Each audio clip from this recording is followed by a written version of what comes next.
السلام علیکم سامعین، ڈاکٹر اسرار احمد کے مزید بیانات سننے کے لیے ہمارے چینل کو سبسکرائب کریں تاکہ ہر نئی آنے والی ویڈیو آپ تک بآسانی پہنچ سکے۔ وہ ملعون قوم، لعن الذین کفروا من بنی اسرائیل علی لسان داؤد و عیسی ابن مریم۔ تاریخ یہ بتا رہی ہے کہ ان کی دشمنی ہمیشہ رہی، تمام انبیاء سے رہی۔ حضرت مسیح علیہ السلام کو انہوں نے اپنے بچپن سے سولی پر چڑھایا۔ خود نبی اکرم صلی اللہ علیہ وسلم اور آپ کے صحابہ کے ساتھ جو معاملہ رہا، میں اس پر تاریخ اور سیرت بیان نہیں کر سکتا، صرف قرآن مجید کی گواہی دے رہا ہوں۔ لَتَجِدَنَّ أَشَدَّ النَّاسِ عَدَاوَةً لِلَّذِينَ آمَنُوا الْيَهُودَ وَالَّذِينَ أَشْرَكُوا۔ یہ دو آیات مبارکہ قرآن حکیم میں ایک تو سورہ صف میں وارد ہوئی ہیں، جو میں نے ابھی تلاوت آپ کو کر کے سنائی۔ ان کی اہمیت کا اندازہ آپ اس سے کیجئے کہ بین ہی یہی دو آیات، دوسری آیت جو کہ تو انہی الفاظ میں، پہلی آیت میں تھوڑا سا لفظی فرق اسی ترتیب کے ساتھ سورہ توبہ میں بھی وارد ہوئی۔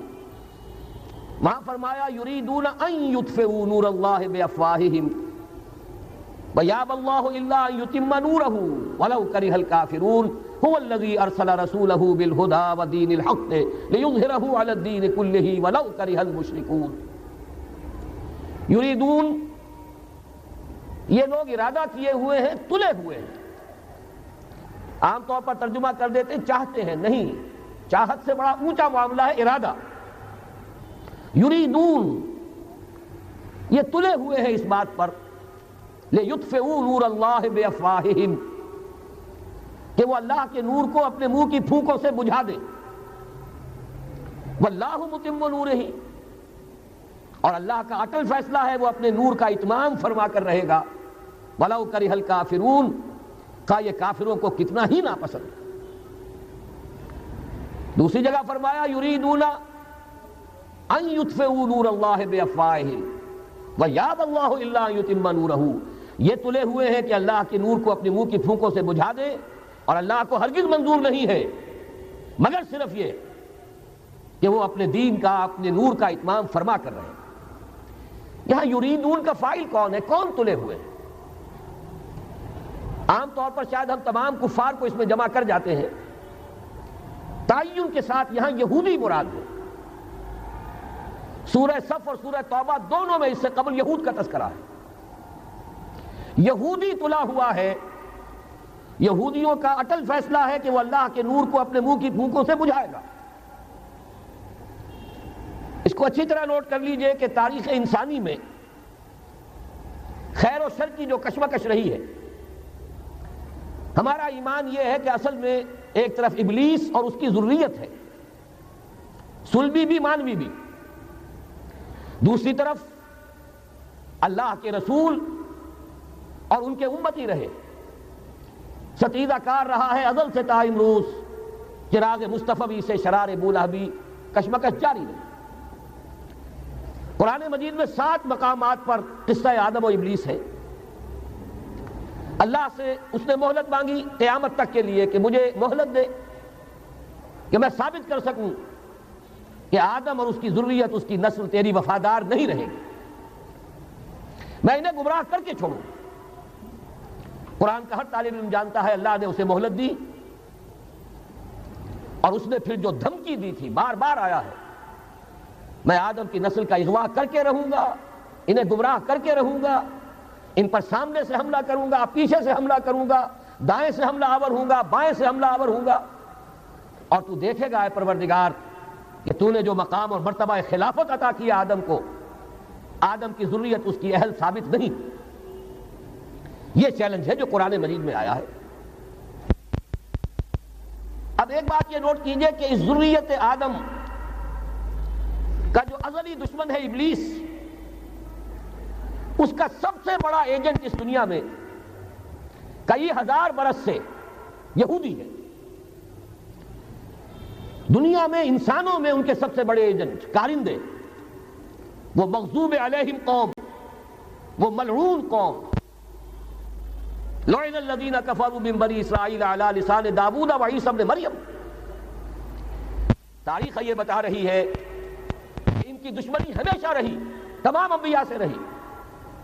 حضرت مسیح علیہ السلام کو انہوں نے اپنے بس پر سولی پر چڑھایا۔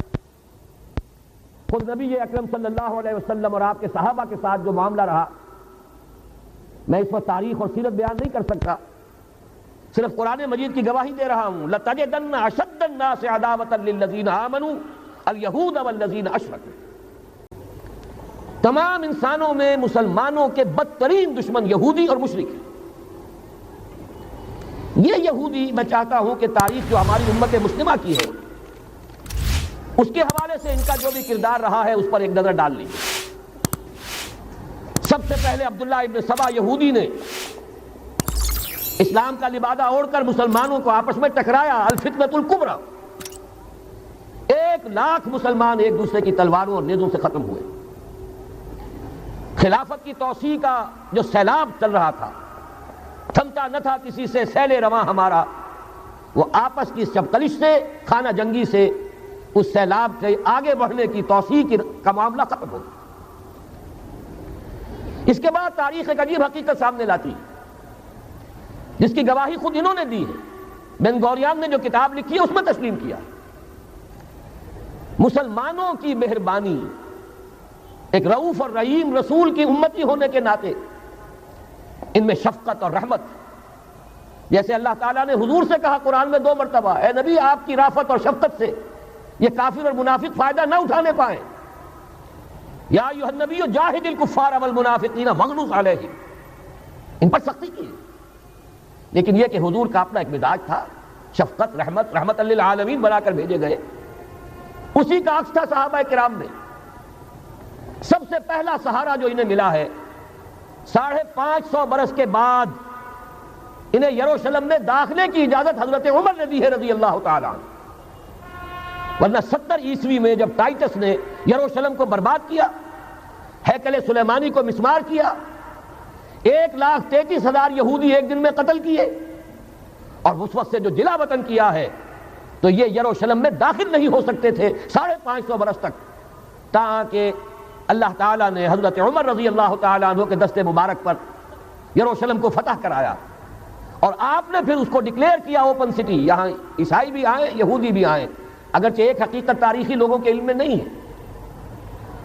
یروشلم میں جو اس وقت عیسائی تھے، انہوں نے جب سرنڈر کیا، انہوں نے ایک شرط پیش کی، یہ ان عیسائیوں کی طرف سے پیش کردہ شرط تھی کہ آپ چاہے یہودیوں کو یہاں آنے کی اجازت دے دیں، بسنے کی اجازت نہیں دیں گے، وہ یہاں کوئی جائیداد نہیں خرید کر سکیں گے، وہ یہاں آباد نہیں ہو سکیں گے۔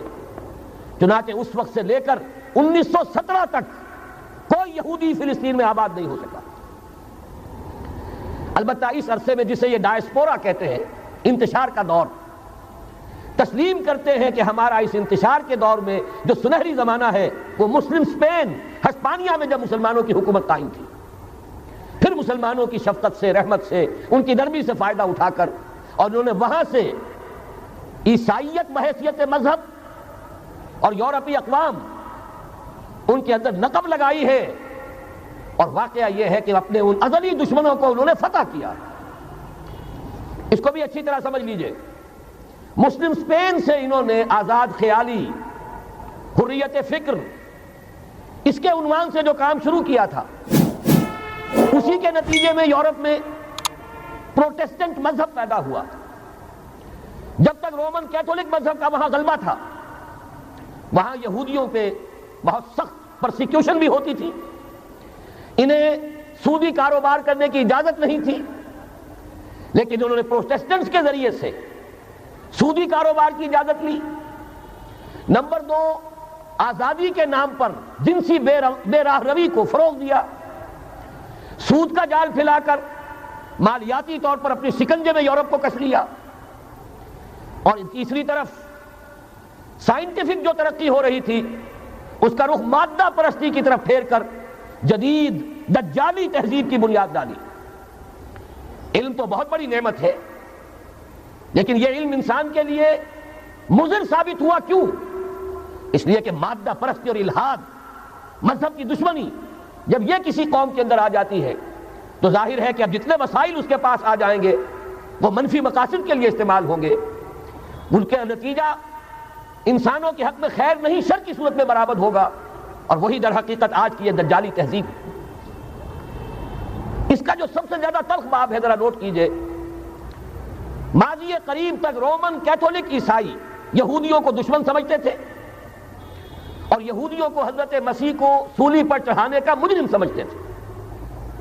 اگرچہ ہمارا عقیدہ ہے کہ اللہ نے انہیں بچایا، زندہ آسمان پر اٹھایا، لیکن یہ کہ عیسائی بھی مانتے ہیں، یہودی بھی مانتے ہیں کہ ہم نے مسیح کو سولی دے دی۔ عیسائیوں کے عقیدے میں ان کا انتقال سولی پر ہوا، پھر دوبارہ زندہ ہو کر آسمان پر اٹھائے گئے۔ یہ تو ہم جانتے ہیں کہ حقیقت یہ ہے، وما قتلوہ وما صلبوہ ولکن شبہ لہم، ایک ایسے ہی ان کے لیے شبہ کی صورت پیدا کر دی گئی۔ وما قتلوہ، یقینا ہرگز قتل نہیں کیا، بل رفعہ اللہ الیہ، اللہ نے انہیں اپنی طرف اٹھا لیا۔ بہرحال انہوں نے ابھی حال ہی میں پوپ سے بھی ایک فتویٰ حاصل کر لیا ہے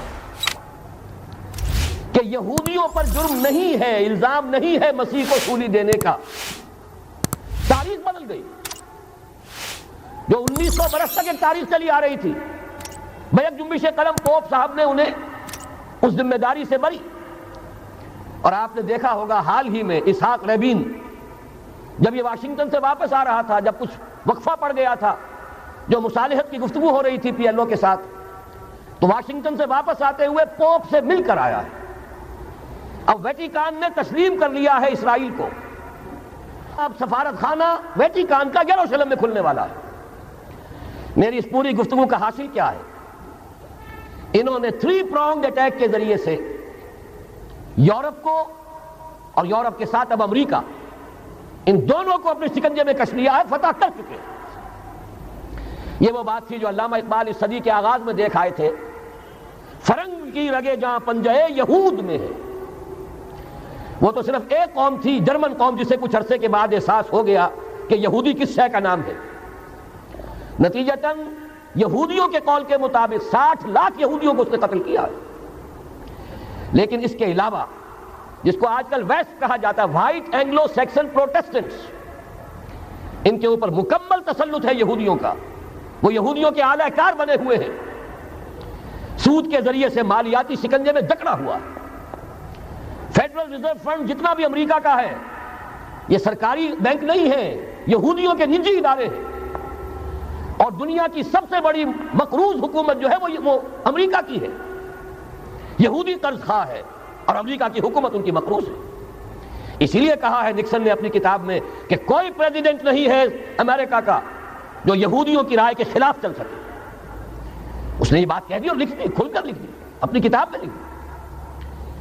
بہرحال اس کے ضمن میں جو انہیں آخری کامیابی حاصل ہوئی، اعلان بالفور 1917، یہودی آباد ہونے شروع ہو گئے، اور اصل میں اسی کے لیے خلافت کو منسوخ کرایا گیا۔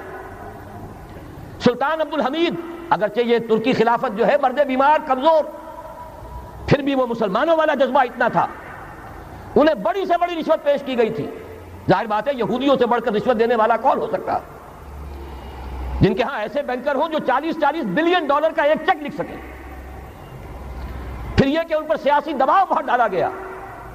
انہوں نے جب تک خلافت عثمانیہ برقرار رہی، یہودیوں کو فلسطین میں آباد ہونے کی اجازت نہیں دی، کہ جو معاہدہ کیا تھا حضرت عمر نے رضی اللہ تعالی عنہ، خلیفہ ثانی نے، خلیفہ راشد نے، ہم اس کے پابند ہیں، اور ہم یہاں یہودیوں کو آباد ہونے کی اجازت نہیں دیں۔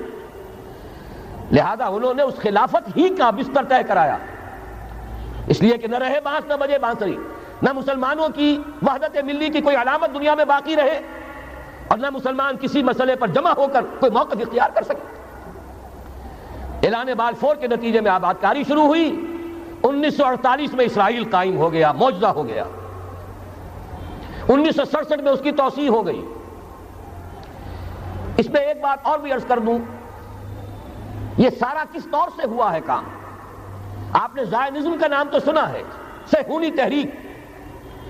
خود اس کا جو بابا آدم تھا، آرڈر آف الومیناٹی، 1776 یکم مئی یہ نظام قائم کیا وائساپ نے، اور اس نظام کے تحت فری میسنری اور lodges of the great Orient قائم کیے گئے۔ یہ سارا ہتھ کنڈا وہ ابلیسی نظام، اس کی تفصیل ایک کینیڈین آتھر نے لکھی ہے کتاب میں، پون ان دی گیم. یہ سارا دھندا ایک شیطانی چکر ہے, ابلیسی چال ہے, اور اس کے ذریعے سے اسرائیل قائم ہوا اور اس کی توسیع بھی ہوئی 1967 میں. اب یہاں تک پہنچنے کے بعد ان کے پیش نظر بقیہ دنیا کی تسخیر اور اسے فتح کرنے کا معاملہ ہے, اور سب سے بڑھ کر اسلام کی بیخکنی اور اس کا راستہ روکنا یہ ان کے پیش نظر ہے. یریدون لیطفئوا نور اللہ بافواہہم. صورت اس وقت کیا ہے؟ یورپ اور امریکہ سے آپ مشرق کی طرف آئیے, پہلے عالم عرب ہے, عرب مسلم ورلڈ. مجھے یہ کہتے ہوئے سخت دکھ ہو رہا ہے, پورا عالم عرب وہ فتح کر چکے. وہ عرب ممالک کے جو اسرائیل کے ساتھ کسی میز پر بیٹھ کر گفتگو کرنے کو تیار نہیں تھے. آپ دیکھ رہے ہیں کہ لائن لگ گئی. کبھی صرف انور سادات نے ریکگنائز کیا تھا, پوری دنیا میں شور مچا تھا, اس پر لعنت ملامت ہوئی تھی. اب تو ایک ایک کر کے وہ شاہ حسن ہو چاہے شاہ حسین ہو, اب تو وہاں سے ویزے ختم ہو رہے ہیں. سعودی عرب اور امارات انہوں نے جو کچھ کاروباری بندشیں لگائی ہوئی تھی وہ ختم کر دی گئی, ان میں نرمی پیدا کر دی گئی. یہ صورتحال ہے کہ واقعتاً ان کی جو عالمی تسخیر کا پروگرام ہے وہ آگے بڑھ رہا ہے, اور بدقسمتی سے امت مسلمہ کا جو قلب ہے, اس امت کا قلب امیین پر مشتمل ہے. هو الذی بعث فی الامیین رسولا منہم یتلو علیہم آیاتہ ویزکیہم الی آخر الآیہ. حضور بھی امی تھے, انہی میں سے تھے صلی اللہ علیہ وسلم. لیکن آج وہ قلب جو ہے عالم اسلام کا وہ یہودیوں کے شکنجے میں کسا جا چکا. اکثر وہاں کے جو حکمران ہیں امریکہ کے ایجنٹ ہیں, اسٹوجز. یہ حالات جہاں تک عالم عرب کا تعلق ہے تلخ حقائق ہیں جو بیان کر رہا ہوں, اس لیے کہ آپ کے سامنے رہنا چاہیے. یہ جو اقبال نے کہا کہ دنیا کو ہے پھر مار کا روح و بدن پیش, ابلیس نے پھر اپنے درندوں کو ابھارا, اللہ کو پا مر دیے مومن پہ بھروسہ, ابلیس کو یورپ کی مشینوں کا سہارا. یہ دوبارہ ایک بہت بڑے پیمانے پر حق و باطل کا گھمسان کا رنگ پڑنے والا ہے. ملاحم کی جو حضور صلی اللہ علیہ وسلم نے پیشین گوئیاں فرمائی, الملحمۃ العظمیٰ, تاریخ انسانی کی عظیم ترین جنگ جو ابھی آنے والی ہے, اس کو سمجھ لیجیے اچھی طریقے سے کہ اس میں جو قوتیں ایک دوسرے کے مقابل آ رہی ہیں وہ کون سی ہیں.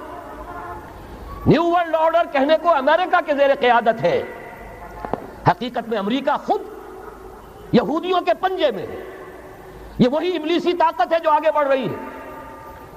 عالم عرب کو فتح کرنے کے بعد اب ان کے پاس اگلا عالم اسلام کا حصہ ہے, غیر عرب مسلم ورلڈ.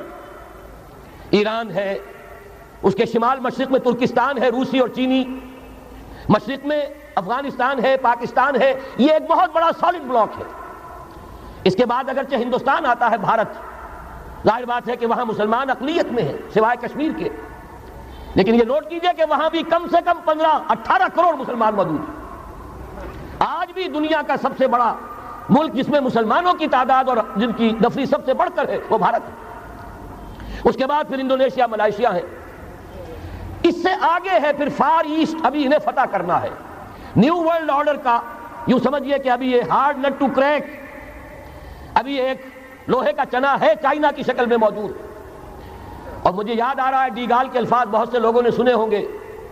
اس نے کہا تھا کہ ہم نے خام خواہ روس کو اپنا دشمن بنا لیا ہے, وہ تو ہمارا بھائی ہے, وائٹ ریسس, وہ تو بنیادی طور پر یورپین قوم ہے. Beware of the yellow masses of the east, تمہیں گھبرانا چاہیے, تمہیں خبر لینی چاہیے. وہ مشرق بعید کے جو زرد رو لوگ ہیں, China, Indo China, Japan, yellow races. ابھی اس نیو ورلڈ آرڈر کے لیے جو فتح عالم اور تسخیر عالم کا پروگرام ہے, اس میں پہلے غیر عرب مسلمان دنیا اور پھر یہ فار ایسٹ کا خاص طور پر یلو ماسز, یہ ہے کہ جنہیں ابھی انہیں ٹیکل کرنا ہے. اور اسی لیے میں عرض کرنا چاہتا ہوں, حقائق ہمارے سامنے رہنا چاہیے. یہ 45 برس کے بعد امریکہ کو کیسے خیال آ گیا کہ کشمیر کا مسئلہ واقعی ہے, ساقی نے کچھ ملا نہ دیا ہو شراب میں. یہ کہاں سے رابن رافیل آئیں پچھلے سال اور مسئلے کو زندہ کر کے چل دی. ہم خوش ہوئے, امریکہ نے مان لیا. حقیقت میں امریکہ کی نظر ہے اور وہ اس کو چاہتے ہیں کہ کوئی دوسرا اسرائیل بنائے, آزاد بنا کر اس کو اپنے تسلط میں لیں. اس لیے کہ اگر جو پروگرام ہے, اگر وہاں پر فرض کیجئے بہت مطالبہ ہمارا مان لیا جائے, پلیبسائٹ کرایا جائے, اس کا نتیجہ کیا ہوگا؟ آپ کو آزاد کشمیر سے بھی اپنی فوجیں نکالنی پڑیں گی، آپ کو گلگت اور بلتستان سے بھی فوجیں نکالنی پڑیں گی، بھارت بھی ادھر سے فوجیں نکالے گا، اور رہ جائے گا کون؟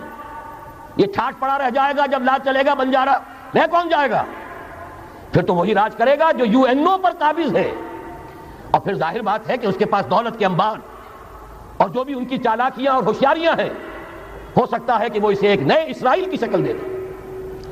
بہرحال ایک طرف تو بدی کی یہ قوتیں ہیں، اس کے مقابلے میں خیر کی قوت کون سی ہے؟ خیر کی توقع کہاں سے؟ اس سے پہلے کہ میں اس موضوع پر آؤں، اب میں آپ کے سامنے وہ نوید خلافت جو میری آج کی گفتگو کا عنوان ہے، اگرچہ کنٹراسٹ بہت بڑا ہے، حالات اتنے خراب، خیر کی کوئی امید نہیں، کہیں سے کوئی اچھی خبر نہیں آتی، لیکن یہ کہ وہ نوید خلافت سب سے پہلے تو انہی دونوں آیات کے حوالے سے واللہ متم نورہ ولو کرہ الکافرون، اللہ لازماً اپنے نور کا اتمام فرما کر رہے گا چاہے یہ کافروں کو کتنا ہی ناگوار ہو۔ وَمَكَرُوا وَمَكَرَ اللَّهُ وَاللَّهُ خَيْرُ الْمَاكِرِينَ، شر کی قوت اپنی چالیں چل رہی ہے، اللہ کی اپنی تدبیریں ہیں، جو آخری نتیجہ نکلنے والا ہے وہ کیا ہے؟ هُوَ الَّذِي أَرْسَلَ رَسُولَهُ بِالْهُدَى وَدِينِ الْحَقِّ لِيُظْهِرَهُ عَلَى الدِّينِ كُلِّهِ وَلَوْ كَرِهَ الْمُشْرِكُونَ۔ دیکھیے جب میں آیت آپ کو سنائی، مسلمانوں کے سب سے بڑے دشمن کون؟ یہودی اور مشرک۔ پہلی آیت میں یہودیوں کا تذکرہ ہوا، انہیں مشرک نہیں کہا، کافر کہا۔ یریدون لیطفئوا نور اللہ بافواہہم واللہ متم نورہ ولو کرہ الکافرون۔ اگلی آیت میں اب آیا، اللہ نے تو اپنے رسول صلی اللہ علیہ وسلم کو بھیجا ہی اس لیے ہے، اس قطعی فیصلے کے ساتھ بھیجا ہے، الہدیٰ، کتاب ہدایت، ہدایت کاملہ قرآن مجید دے کر، دین حق، نظام عدل، عدل و قسط، نظام عدل اجتماعی، سچا دین، سچا نظام دے کر بھیجا تاکہ غالب کرے اسے کل کے کل دین پر، پورے نظام زندگی پر، وَلَوْ كَرِهَ الْمُشْرِكُونَ، چاہے یہ مشرکوں کو کتنا ہی ناگوار ہو۔ یہ بات تو ہو کر رہے گی، اور اس کو نوٹ کر لیجئے کہ چونکہ حضور کی بعثت ہوئی پوری نوع انسانی کے لیے، وَمَا أَرْسَلْنَاكَ إِلَّا كَافَّةً لِلنَّاسِ بَشِيرًا وَنَذِيرًا، جب تک پوری نوع انسانی پر اللہ کا دین غالب نہ ہو جائے، اس آیت مبارکہ میں اللہ کا جس فیصلہ کا اعلان کیا گیا ہے گویا کہ ابھی وہ پورا نہیں ہوا، ہونا ہے۔ اسی لیے کہا تھا اقبال نے، وقت فرصت ہے کہاں، کام ابھی باقی ہے، نور توحید کا اتمام ابھی باقی ہے، کل روح ارضی پر، کل عالم انسانیت پر اللہ کا دین غالب ہو کر رہے۔ اس کی پھر نوید جو اور سورہ نور میں آئی ہے، اگر آپ کے پاس یہ ہے موجود، 4 ورقہ نکال لیجئے، متن کو دیکھیے۔ خلافت کا وعدہ، حدیث مبارک ہے حضرت نعمان بن بشیر، یہ آیت جو ہے یہ سورہ نور کی ہے، وعد اللہ الذین آمنوا منکم وعملوا الصالحات، مسلمانوں تم میں سے جو لوگ ایمان اور عمل صالح کا حق ادا کر دیں گے، دعا کیجئے اللہم ربنا اجعلنا منہم، اللہ ہمیں اس کی توفیق دے، اللہم وفقنا لہذا، اللہ ہمیں اس کی توفیق عطا فرما۔ لیکن اگر تم یہ کر دو گے تو اللہ کے 3 وعدے ہیں، لَيَسْتَخْلِفَنَّهُمْ فِي الْأَرْضِ كَمَا اسْتَخْلَفَ الَّذِينَ مِنْ قَبْلِهِمْ، انہیں زمین میں خلافت عطا کرے گا لازماً، جیسے کہ ان سے پہلوں کو عطا کی تھی۔ یاد کر لیجئے وہ آیت سورہ صاد کی، یا داؤد انا جعلناک خلیفۃ فی الارض، جیسے حضرت داؤد، حضرت سلیمان کو خلافت اور حکومت عطا کی، ایسے ہی مسلمانوں تمہیں عطا کرے گا۔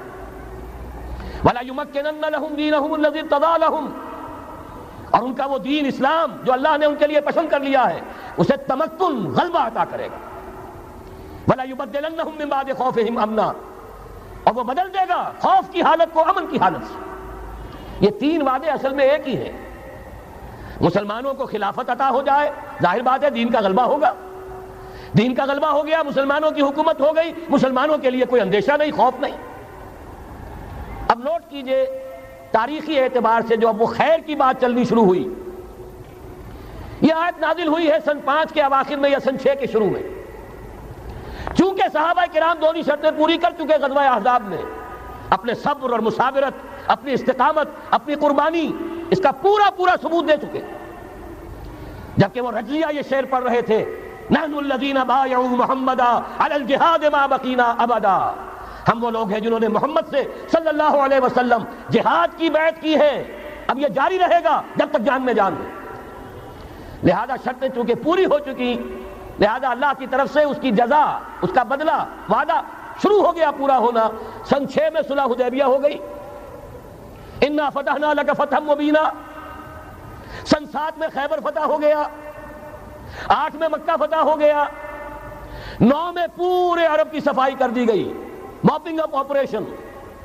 فَإِذَا انْسَلَخَ الْأَشْهُرُ الْحُرُمُ فَاقْتُلُوا الْمُشْرِكِينَ حَيْثُ وَجَدتُّمُوهُمْ۔ گویا کہ پورے جزیرہ نما عرب پر وہ نظام قائم ہو گیا، اللہ کی حکومت اور اس کے نیک بندوں کی خلافت۔ اس کے بعد کل 24 برس میں یہ نظام کہاں سے کہاں پہنچا، ترکستان کے علاقے سے لے کر اور شمالی افریقہ کا اکثر و بیشتر علاقہ شامل۔ یہاں اب اللہ کا نور جگمگا رہا ہے، توحید کا ڈنکا بج رہا ہے۔ البتہ جیسا کہ میں عرض کر چکا ہوں، پھر وہ یہودی سازش، آپس کا اختلاف، خانہ جنگی قدم رک گئے۔ نہ صرف یہ کہ قدم رک گئے، حادثہ اس سے بھی بڑا ہوا، زوال شروع ہو گیا۔ یہ جو اس کے بعد سے آج تک ہماری تاریخ ہے 1400 برس کی، اس کے لیے ایک حدیث ہے جو اس کتاب کے 4 صفحے پر درج ہے۔ یہ اگر آپ کو نہیں بھی ملا ہے تو جاتے ہوئے لے کے جائیے گا، یہ ہمارا ہدیہ ہے۔ اس لیے کہ جو مایوس کن حالات ہیں جن سے ہم دو چار ہیں، ان میں ہمارا حال یہ ہے کہ سمجھنے دے مجھے اے نا امیدی کیا قیامت ہے، کہ دامانے خیال یار چھوٹا جائے ہے مجھ سے، امید کا دامن ہاتھ سے چھوٹ جاتا۔ کیسے حالات سیدھے ہو جائیں گے، کیسے خلافت آ جائے گی؟ جیسے قرآن مجید میں تذکرہ ہے، جب پہلی مرتبہ یروشلم کو برباد کیا ہے نبوکدنضر نے، حضرت عزیر جب آئے ہیں وہاں دیکھا شہر کو، کوئی متنفس نہیں، کوئی 2 اینٹیں سلامت نہیں۔ ان کی زبان سے الفاظ نکل گئے، انا یحیی ھذہ اللہ بعد موتھا، یہ بستی جو ایسے ویران ہو گئی، اللہ اسے کیسے دوبارہ زندہ کرے گا؟ سورہ بقرہ میں واقعہ مذکور ہے، میں صرف حوالہ دے رہا ہوں۔ آج وہی حال ہمیں نظر آ رہا ہے، دنیا میں خلافت کیسے آ جائے گی؟ یہاں تو ڈنکا بج رہا ہے امریکہ کا، یہاں تو طاقت وہ ہے، اسرائیل کا خنجر جو ہے عالم عرب میں بھپا ہوا ہے، اور غیر عرب مسلم ورلڈ میں بھارت کا خنجر، اور دونوں خنجر کا نشان ہے۔ کبھی نقشہ دیکھا ہو، اسرائیل تو واقعتاً خنجر کے مانند تھا، جب تک یہ ویسٹ بینک شامل نہیں ہوا تھا اس کی شکل بالکل خنجر کی، اوپر دستہ اور نیچے وہ پھل، عالم عرب کے سینے میں پیوست۔ یہی بھارت کا حال ہے۔ آپ نقشہ دیکھیے، کشمیر خنجر کے دستے کے مانند ہے اور نیچے وہ تکون جا رہی ہے، اور اسی نے جدا کیا ہے عالم اسلام کا ایک حصہ جو مغربی پاکستان کے ساتھ ہو گیا، اور وہ جو بنگال مشرقی پاکستان سے ہوتے ہوئے انڈونیشیا ملائیشیا علیحدہ ہو گئے۔ اس پورے کو ذہن میں رکھیے تو یہاں بھی وہ خنجر اسی طرح پیوست ہے۔ حالات اتنے مایوس کن، ہماری کوئی حیثیت نہیں، ہمارے حکمرانوں کے دنیا میں مذاق اڑتے ہیں، ہمارے مسائل ان کے زیر تسلط ہیں، ان کے قبضے میں ہے، ہماری پالیسیاں وہ بناتے ہیں، ہمارے لیے بجٹ انسٹرکشنز وہاں سے آتی ہیں، ٹیکسیشن پالیسیز ان کے احکام کے مطابق بنتی ہیں۔ پھر کہاں سے ہو جائے گا؟ انا یحیی ھذہ اللہ بعد موتھا، کیسے زندہ کرے گا؟ میں اس کے لیے آپ کو یہ حدیث سے سنانا چاہتا ہوں تاکہ وہ یقین پیدا ہو۔ ایمان بالغیب جو پہلی شرط ہے قرآن مجید کی ہدایت سے استفادے کی، الف لام میم ذالک الکتاب لا ریب فیہ ھدی للمتقین الذین یؤمنون بالغیب۔ نبی نے خبر دی صلی اللہ علیہ وسلم، اور آپ نے اپنی تاریخ، اپنی امت کی کل تاریخ کے 5 ادوار گنا دیے۔ حضرت نعمان ابن بشیر کی حدیث مسند احمد ابن حنبل میں، تکون النبوۃ فیکم ما شاء اللہ ان تکون، مسلمانوں تمہارے مابین نبوت قائم رہے گی، موجود رہے گی، یعنی میں بنفس نفیس تمہارے مابین رہوں گا جب تک اللہ چاہے گا۔ ثم یرفع اللہ اذا شاء یرفعها، پھر جب اللہ چاہے گا نبوت کو اٹھا لے گا، یعنی میرا انتقال ہو جائے گا۔ دوسرے دور کی خبر دی، ثم تکون خلافۃ علی منہاج النبوۃ، پھر ایک دور آئے گا خلافت کا عین نبوت کے نقش قدم پر، کوئی فرق نہیں ہوگا، وہی نظام جو میں نے قائم کیا ہے جوں کا تو قائم رہے گا، میرے نقش قدم پر وہ خلافت ہوگی۔ فرمایا وہ بھی رہے گا جب تک اللہ چاہے گا، پھر وہ بھی ختم ہو جائے گا۔ پھر فرمایا تیسرا دور آئے گا، ثم تکون ملکا عاضا، ظالم ملوکیت، بادشاہی، محل بنیں گے، ٹھاٹ جمیں گے، ظلم کا سکہ رواں ہوگا، ناجائز قتل ہوں گے۔ حجاج ابن یوسف کے ہاتھوں سینکڑوں تابعی محمد ابن قاسم بلا کر شہید کر دیے گئے، ورنہ اسی وقت پورا یہ جزیرہ نما ہند جو ہے، انڈین پیننسولا، اس وقت پورا کا پورا مسلمان ہو جاتا. لیکن ملوکیت کو کبھی یہ برداشت نہیں ہوتا کہ کوئی شخص پبلک کے اندر مقبول ہونا شروع ہو جائے, پاپولر ہونا شروع ہو جائے. ان کے اقتدار کے لیے خطرہ ہو سکتا تھا. اسی دور ملوکیت میں واقعہ کربلا ہوا, حسین ابن علی رضی اللہ تعالی عنہما شہید ہوئے. اسی ظالمانہ حکومت کے دور میں واقعہ حرہ ہوا, مدینے کی بے حرمتی ہوئی 3 دن تک. اسی کے دور میں حضرت عبداللہ ابن زبیر رضی اللہ تعالی عنہما شہید ہوئے. میں اب کیا کیا گنواؤں. حضور نے جب فرمایا ثم تکون ملکا عاضا, کاٹ کھانے والی ملوکیت, یہ اسی کی شرح ہے. فرمایا یہ دور بھی رہے گا جب تک اللہ چاہے گا, پھر جب اللہ چاہے گا اسے بھی اٹھا لے گا. پھر چوتھا دور آئے گا ثم تکون ملکا جبریا, پھر بادشاہی ہوگی غلامی کے ساتھ. میں نہیں کہہ سکتا اس وقت صحابہ نے اس کا مطلب کیا سمجھا ہوگا, اب چونکہ یہ دور ہمارے سامنے سے گزر چکا ہے, بلکہ ایک اعتبار سے ہم اسی دور میں سانس لے رہے ہیں. لہذا بات سمجھ میں آ رہی ہے کہ وہ ملوکیت چاہے ظالم تھی, بادشاہ مسلمان تو تھے, کلمہ گو تو تھے, ان میں بہت اچھے بھی ہوئے ہیں. تاریخ انسانی میں مسلمانوں کے جیسے عمدہ مثالیں ہیں عمدہ بادشاہوں کی, شاید تاریخ کے اندر کوئی اور مثالیں پیش نہ کی جا سکے. لیکن یہ کہ اس کے بعد جو دور آیا, کہیں ہم تاج برطانیہ کے غلام بن گئے, ملکہ برطانیہ, شاہ برطانیہ, ہز میجسٹیز گورنمنٹ, ہر میجسٹیز گورنمنٹ, کہیں فرانس کے, کہیں اٹلی کے, کہیں ہالینڈ کے, کہیں اور کسی کے, فرانس کے. اس طرح سے پورا عالم اسلام جو ہے کولونیل دور کے اندر غلامی کے دور میں چلا گیا. یہ چوتھا دور تھا. لیکن یہاں تھوڑا سا توقف کر لیجئے. یہ چوتھا دور ایک درجے میں ختم ہو گیا ہے, کہتے ہیں دنیا والے کولونیل دور ختم ہو گیا. حقیقت میں ختم نہیں ہوا. براہ راست حکمرانی ختم ہوئی ہے, انڈائریکٹ رول جاری ہے. ریموٹ کنٹرول کے ذریعے سے وہی حکومت کر رہے ہیں, بٹن وہیں سے دبتے ہیں. ہم جا کر جھولیاں انہی کے سامنے پسارتے ہیں, انہی سے کبھی سرمایہ کاری کی بھیک مانگتے ہیں, کبھی قرضوں کی بھیک مانگتے ہیں, ان کے چشم ابرو کے اشاروں کے منتظر رہتے ہیں. ہماری جنگ اور صلح ان کے تابع ہے, ہمارے تمام وسائل ان کے تسلط میں ہیں. وہ دور ابھی ختم نہیں ہوا. فرق صرف یہ ہے پہلے براہ راست حاکم تھے, آج بالواسطہ حاکم ہیں. لیکن حضور نے فرمایا صلی اللہ علیہ وسلم یہ دور بھی ختم ہو کر رہے گا. یوں سمجھیے جیسے کراچی میں لانڈی کورنگی میں کئی نمبر آتے ہیں بسوں میں, Karachi Landhi number 1, Landhi number 2, Landhi number 3, پھر کہیں 3.5 بھی ہوتا ہے. آج ہم بیچ میں کھڑے ہیں اس چوتھے دور کے, کہ حضور کے قول کے مطابق ملکن جبرین, یا دور ابھی جاری ہے, نصف ختم ہو گیا ہے, نصف ابھی باقی ہے. لیکن ایک بات تو بڑی تلخ ہے, ابھی بقیہ نصف میں بڑی قیامتیں گزرنے والی ہیں. اسی بقیہ نصف میں وہ مارکا پیش آنے والا ہے, اسی میں وہ ملاحم ہوں گے, اسی میں وہ الملحمۃ العظمیٰ ہوگی, اسی میں دجال اکبر کا ظہور ہوگا. اس میں ہمارے اوپر تکالیف اور مصائب ابھی اور اس کے سائے گہرے ہوں گے, اور کچھ روز فضاؤں سے لہو برسے گا, اور غمناک یہ تاریک اندھیرے ہوں گے. لیکن اس کے بعد فرمان نبوت پوری شان کے ساتھ ظاہر ہوگا. ثم تکون خلافت علی منہاج النبوہ, پھر دور آئے گا خلافت علی منہاج النبوہ کا. دوبارہ وہی دور, بین ہی وہ نظام جو محمد رسول اللہ نے قائم فرمایا صلی اللہ علیہ وسلم, دنیا میں دوبارہ قائم ہو کر رہے گا. میرے کئی دوستوں نے کہا ہو کر رہے گا, میں یقین کے ساتھ کہتا ہوں ہو کر رہے گا. صرف یہ کہ ہم یہ نہیں کہہ سکتے ابھی اس میں کتنی دیر ہے.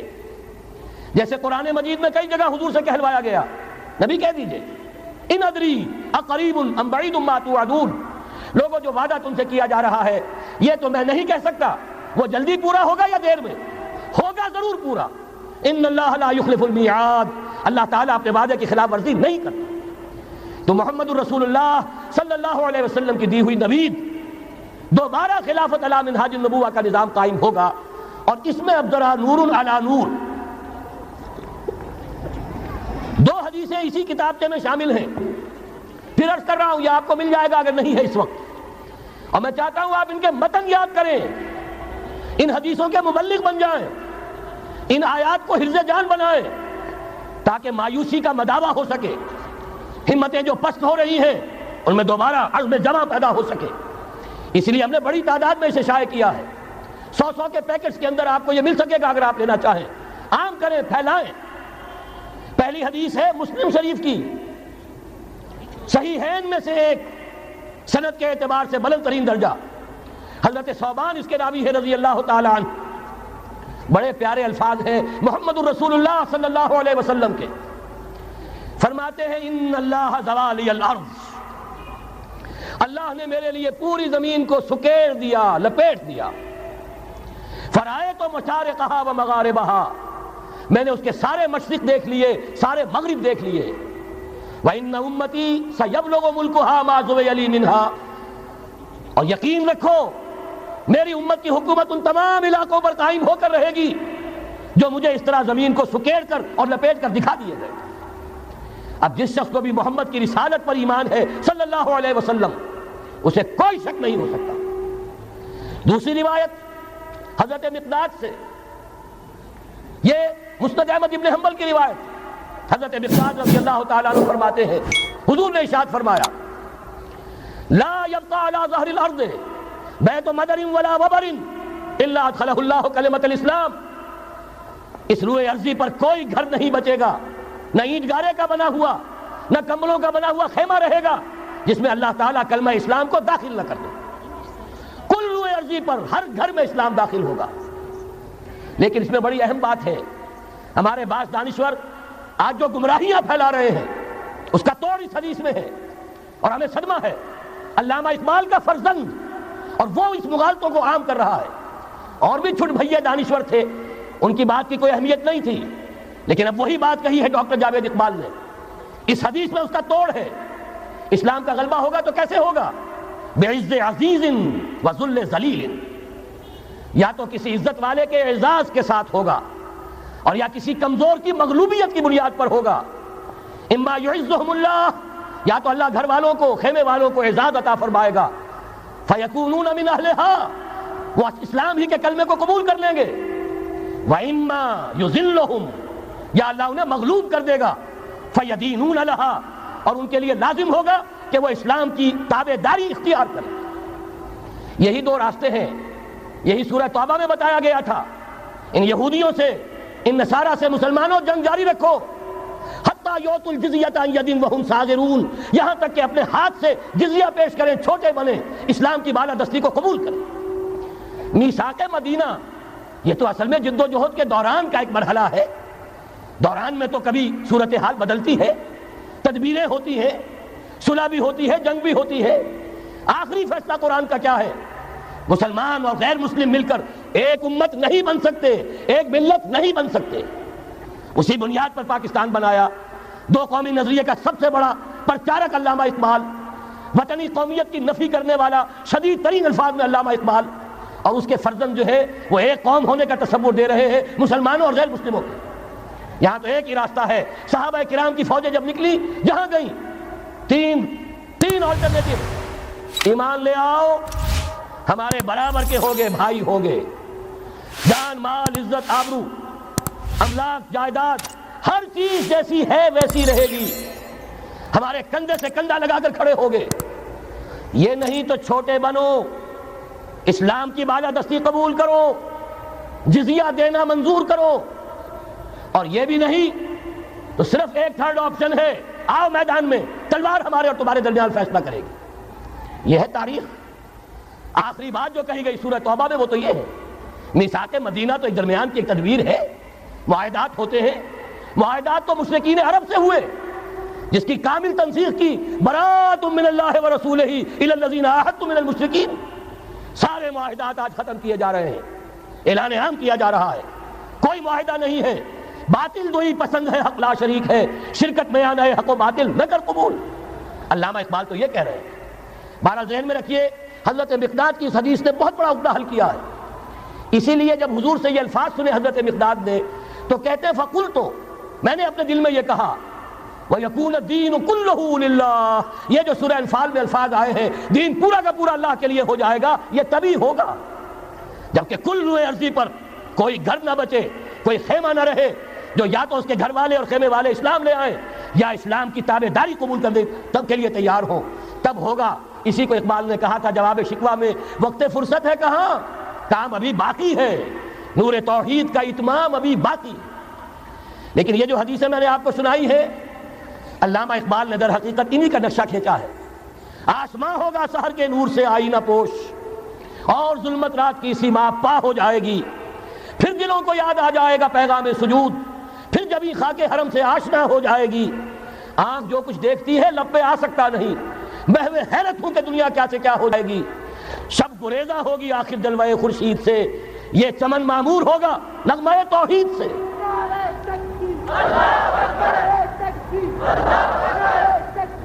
میں نے اس پر جو عنوان قائم کیا ہے، کل جہاں معمور ہوگا نغمہ توحید سے، یہ پورا کا پورا عالم کرہ ارضی جگمگا اٹھے گا۔ اشرقت الارض بنور ربہا، وہ نور رب کا جب اطمینان ہوگا پوری یہ زمین اس سے چمک اٹھے گی۔ یہ ہے وہ پیشین گوئیاں۔ اب میں آپ کو بتانا چاہتا ہوں کہاں سے ہوگا۔ موٹی سی بات یہ ہے، پہلے خلافت علی منہاج النبوہ کا نظام قائم ہوا، کل روئے ارضی پر ایک دم نہیں ہو گیا۔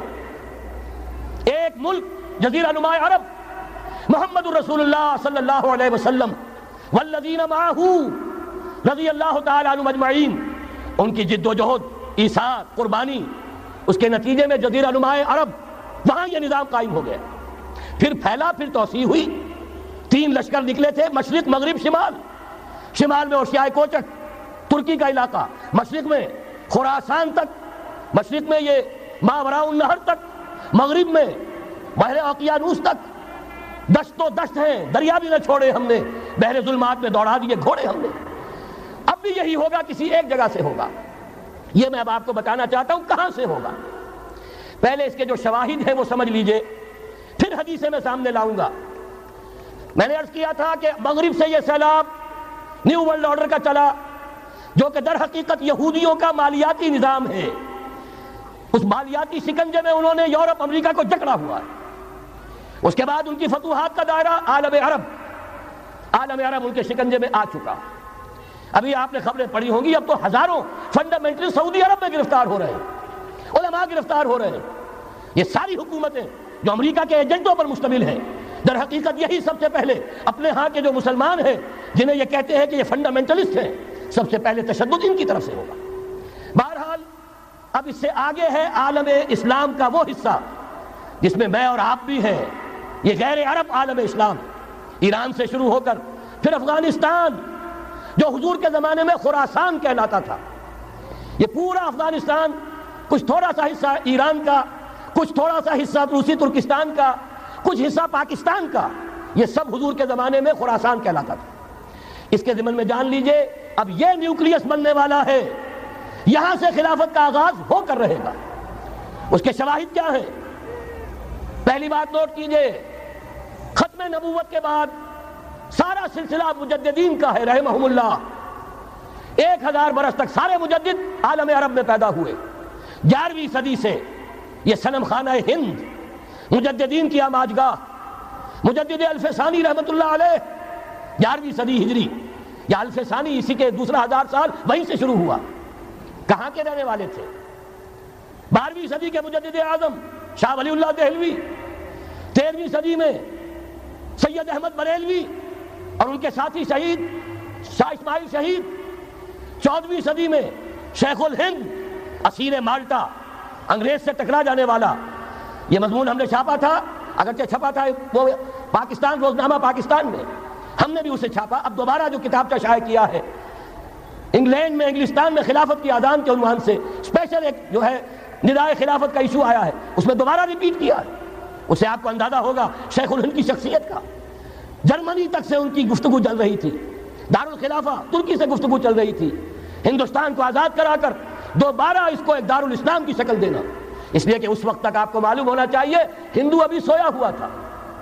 وہ غلامی کا جو بھی اس کے اوپر اثر پڑا تھا، مسلمانوں کی 1000 سالہ غلامی کا، اس کی وجہ سے اس میں کوئی حوصلہ تھا ہی نہیں۔ سیاست کے میدان میں ہندو ابھی آیا ہی نہیں تھا۔ اس وقت اگر کہیں وہ تجویز کامیاب ہو جاتی، وہ برلن پلان، وہ ریشمی رومال تحریک، تو واقعہ یہ ہے کہ 30 برس اور یہ بر عظیم پاک و ہند انگریز کا غلام نہ رہتا۔ وہ تحریک نہیں۔ پھر یہ کہ اگر خلافت کو ختم کیا گیا تو احتجاجی تحریک چلی تو یہاں، اور کس شد و مت کے ساتھ مولوی اماں محمد علی کی جان بیٹا خلافت میں دے دو، پورا بر عظیم پاک و ہند گونج اٹھا۔ گاندھی کو شریک ہونا پڑا تحریک خلافت میں، کہاں گاندھی کہاں خلافت۔ پھر اور شواہد نوٹ کیجئے، وہ جو کولونیل رول بظاہر ختم ہوا ہے، تمام مسلمان ممالک بظاہر آزاد ہوئے، لیکن کہیں بھی تحریک میں اسلام کا نعرہ نہیں لگا، صرف ایک جگہ، پاکستان کا مطلب کیا، لا الہ الا اللہ، اور اس سے پھر گونج گیا پورا بر عظیم پاک و ہند، راس کماری سے لے کے درہ خیبر تک، اور ادھر مکران سے لے کر چٹاگانگ تک، پاکستان کا مطلب کیا، لا الہ الا اللہ، پوری دنیا میں اس کا کوئی نعرہ نہیں لگا۔ پھر پاکستان ہے وہ ملک جہاں قرارداد مقاصد پاس ہو گئی، خلافت اصولی اعتبار سے ہم نے تسلیم کر لی، جب حاکمیت اللہ کی ہے، ہمارے پاس حاکمیت نہیں، ہم حاکمیت کے مدعی نہیں۔ 10 کروڑ عوام کی ایک نمائندہ اسمبلی نے قرارداد مقاصد پاس کی، یہی تو خلافت ہے۔ ہمارے پاس جو اختیار ہے اللہ کا ڈیلیگیٹڈ ہے، اور یہ انہی حدود میں استعمال ہوگا جو خود جو اصل حاکم ہے اللہ، جو اس نے متعین کر دی ہے۔ پھر یہی وہ ملک ہے، واحد ملک پوری دنیا میں جس میں فیڈرل شریعت کورٹ نے بینک انٹرسٹ کو ربا حرام قرار دیا ہے، پوری مسلم ورلڈ کے اندر اس کی کوئی مثال موجود نہیں۔ یہ شواہد ہے۔ علامہ اقبال جیسا مفکر یہاں پیدا ہوا، مولانا مودودی جیسا مصنف یہاں پیدا ہوا، مولانا الیاس جیسا مبلغ یہاں پیدا ہوا، شیخ الہند جیسا مجدد یہاں پیدا ہوا، پورے عالم اسلام میں اس کی کوئی مثال موجود نہیں۔ اور میں تو ایک اور بات کی طرف کہتا ہوں، اللہ کے معاملات بڑے عجیب ہیں۔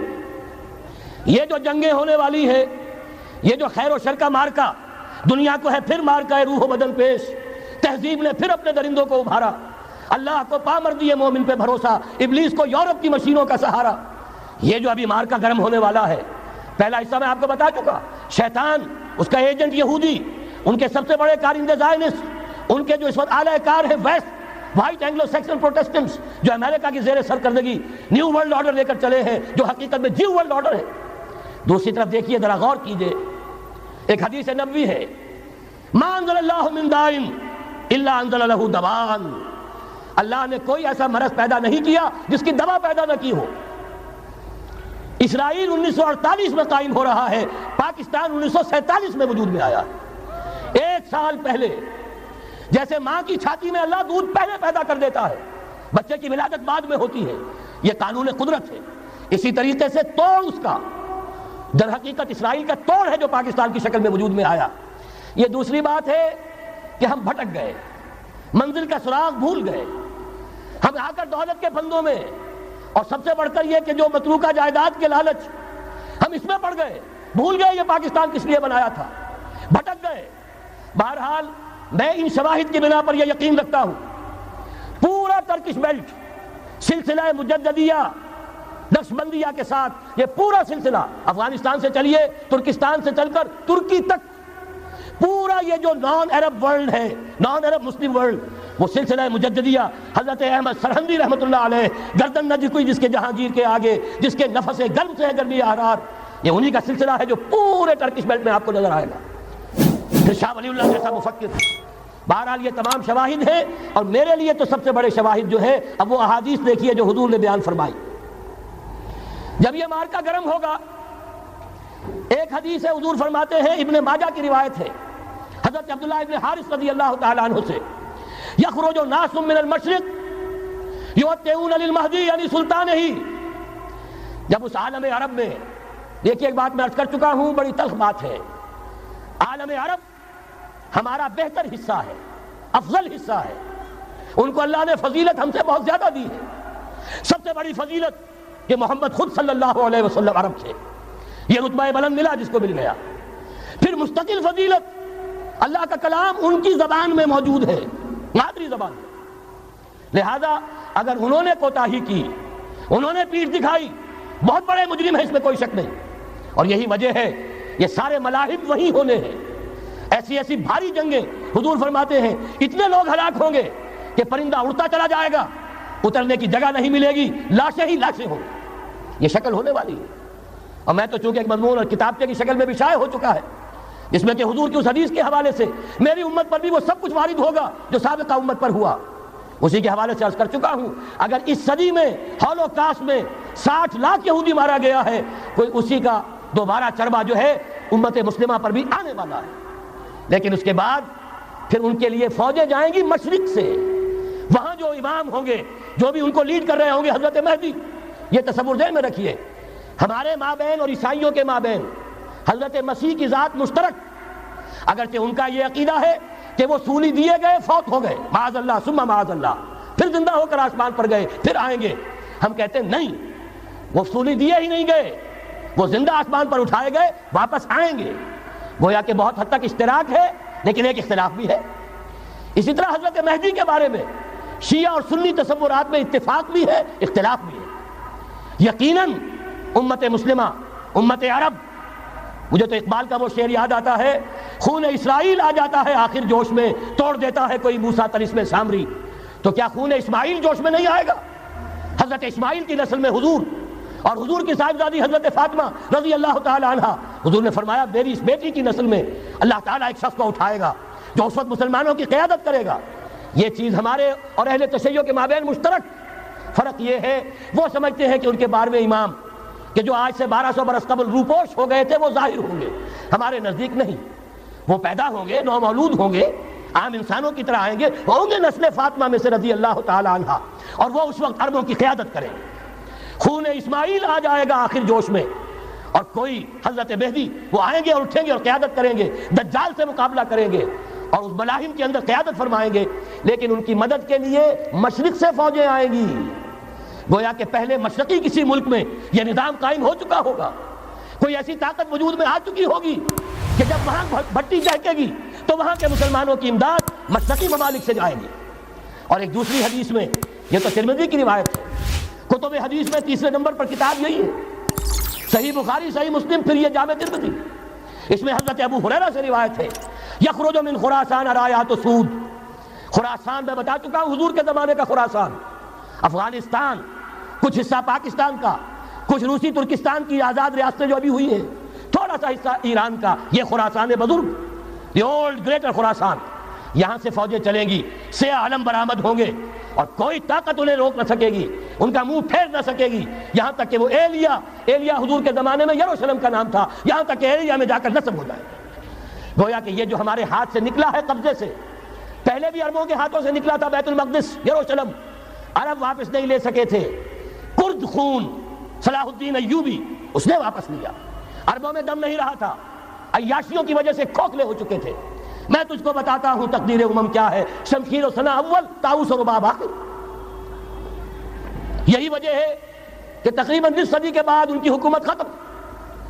آسمارا حق بود در خون بارد بر زمین بر زوال ملک مستعصم امیر المومنی. یہ ہوا کہ نہیں ہوا؟ جبکہ آئے ہیں تاتاری ہورس، اور جنہوں نے کہ آخری خلیفہ بنو عباس اسے محل میں سے نکالا، ایک کھال کے اندر لپیٹ کر اور اپنے گھوڑوں کے سونوں تلے کچل دیا. عرب معزول کر دیے گئے تھے. لیکن اب دوبارہ عربوں کو جب سہارا ملا ہے، لیکن اب بھی انہوں نے کہیں اسلام قائم نہیں کیا. کوئی روس کا غلام رہا، کوئی امریکہ کا غلام رہا، کسی نے اس کا ساتھ دیا، کسی نے اس کا ساتھ دیا.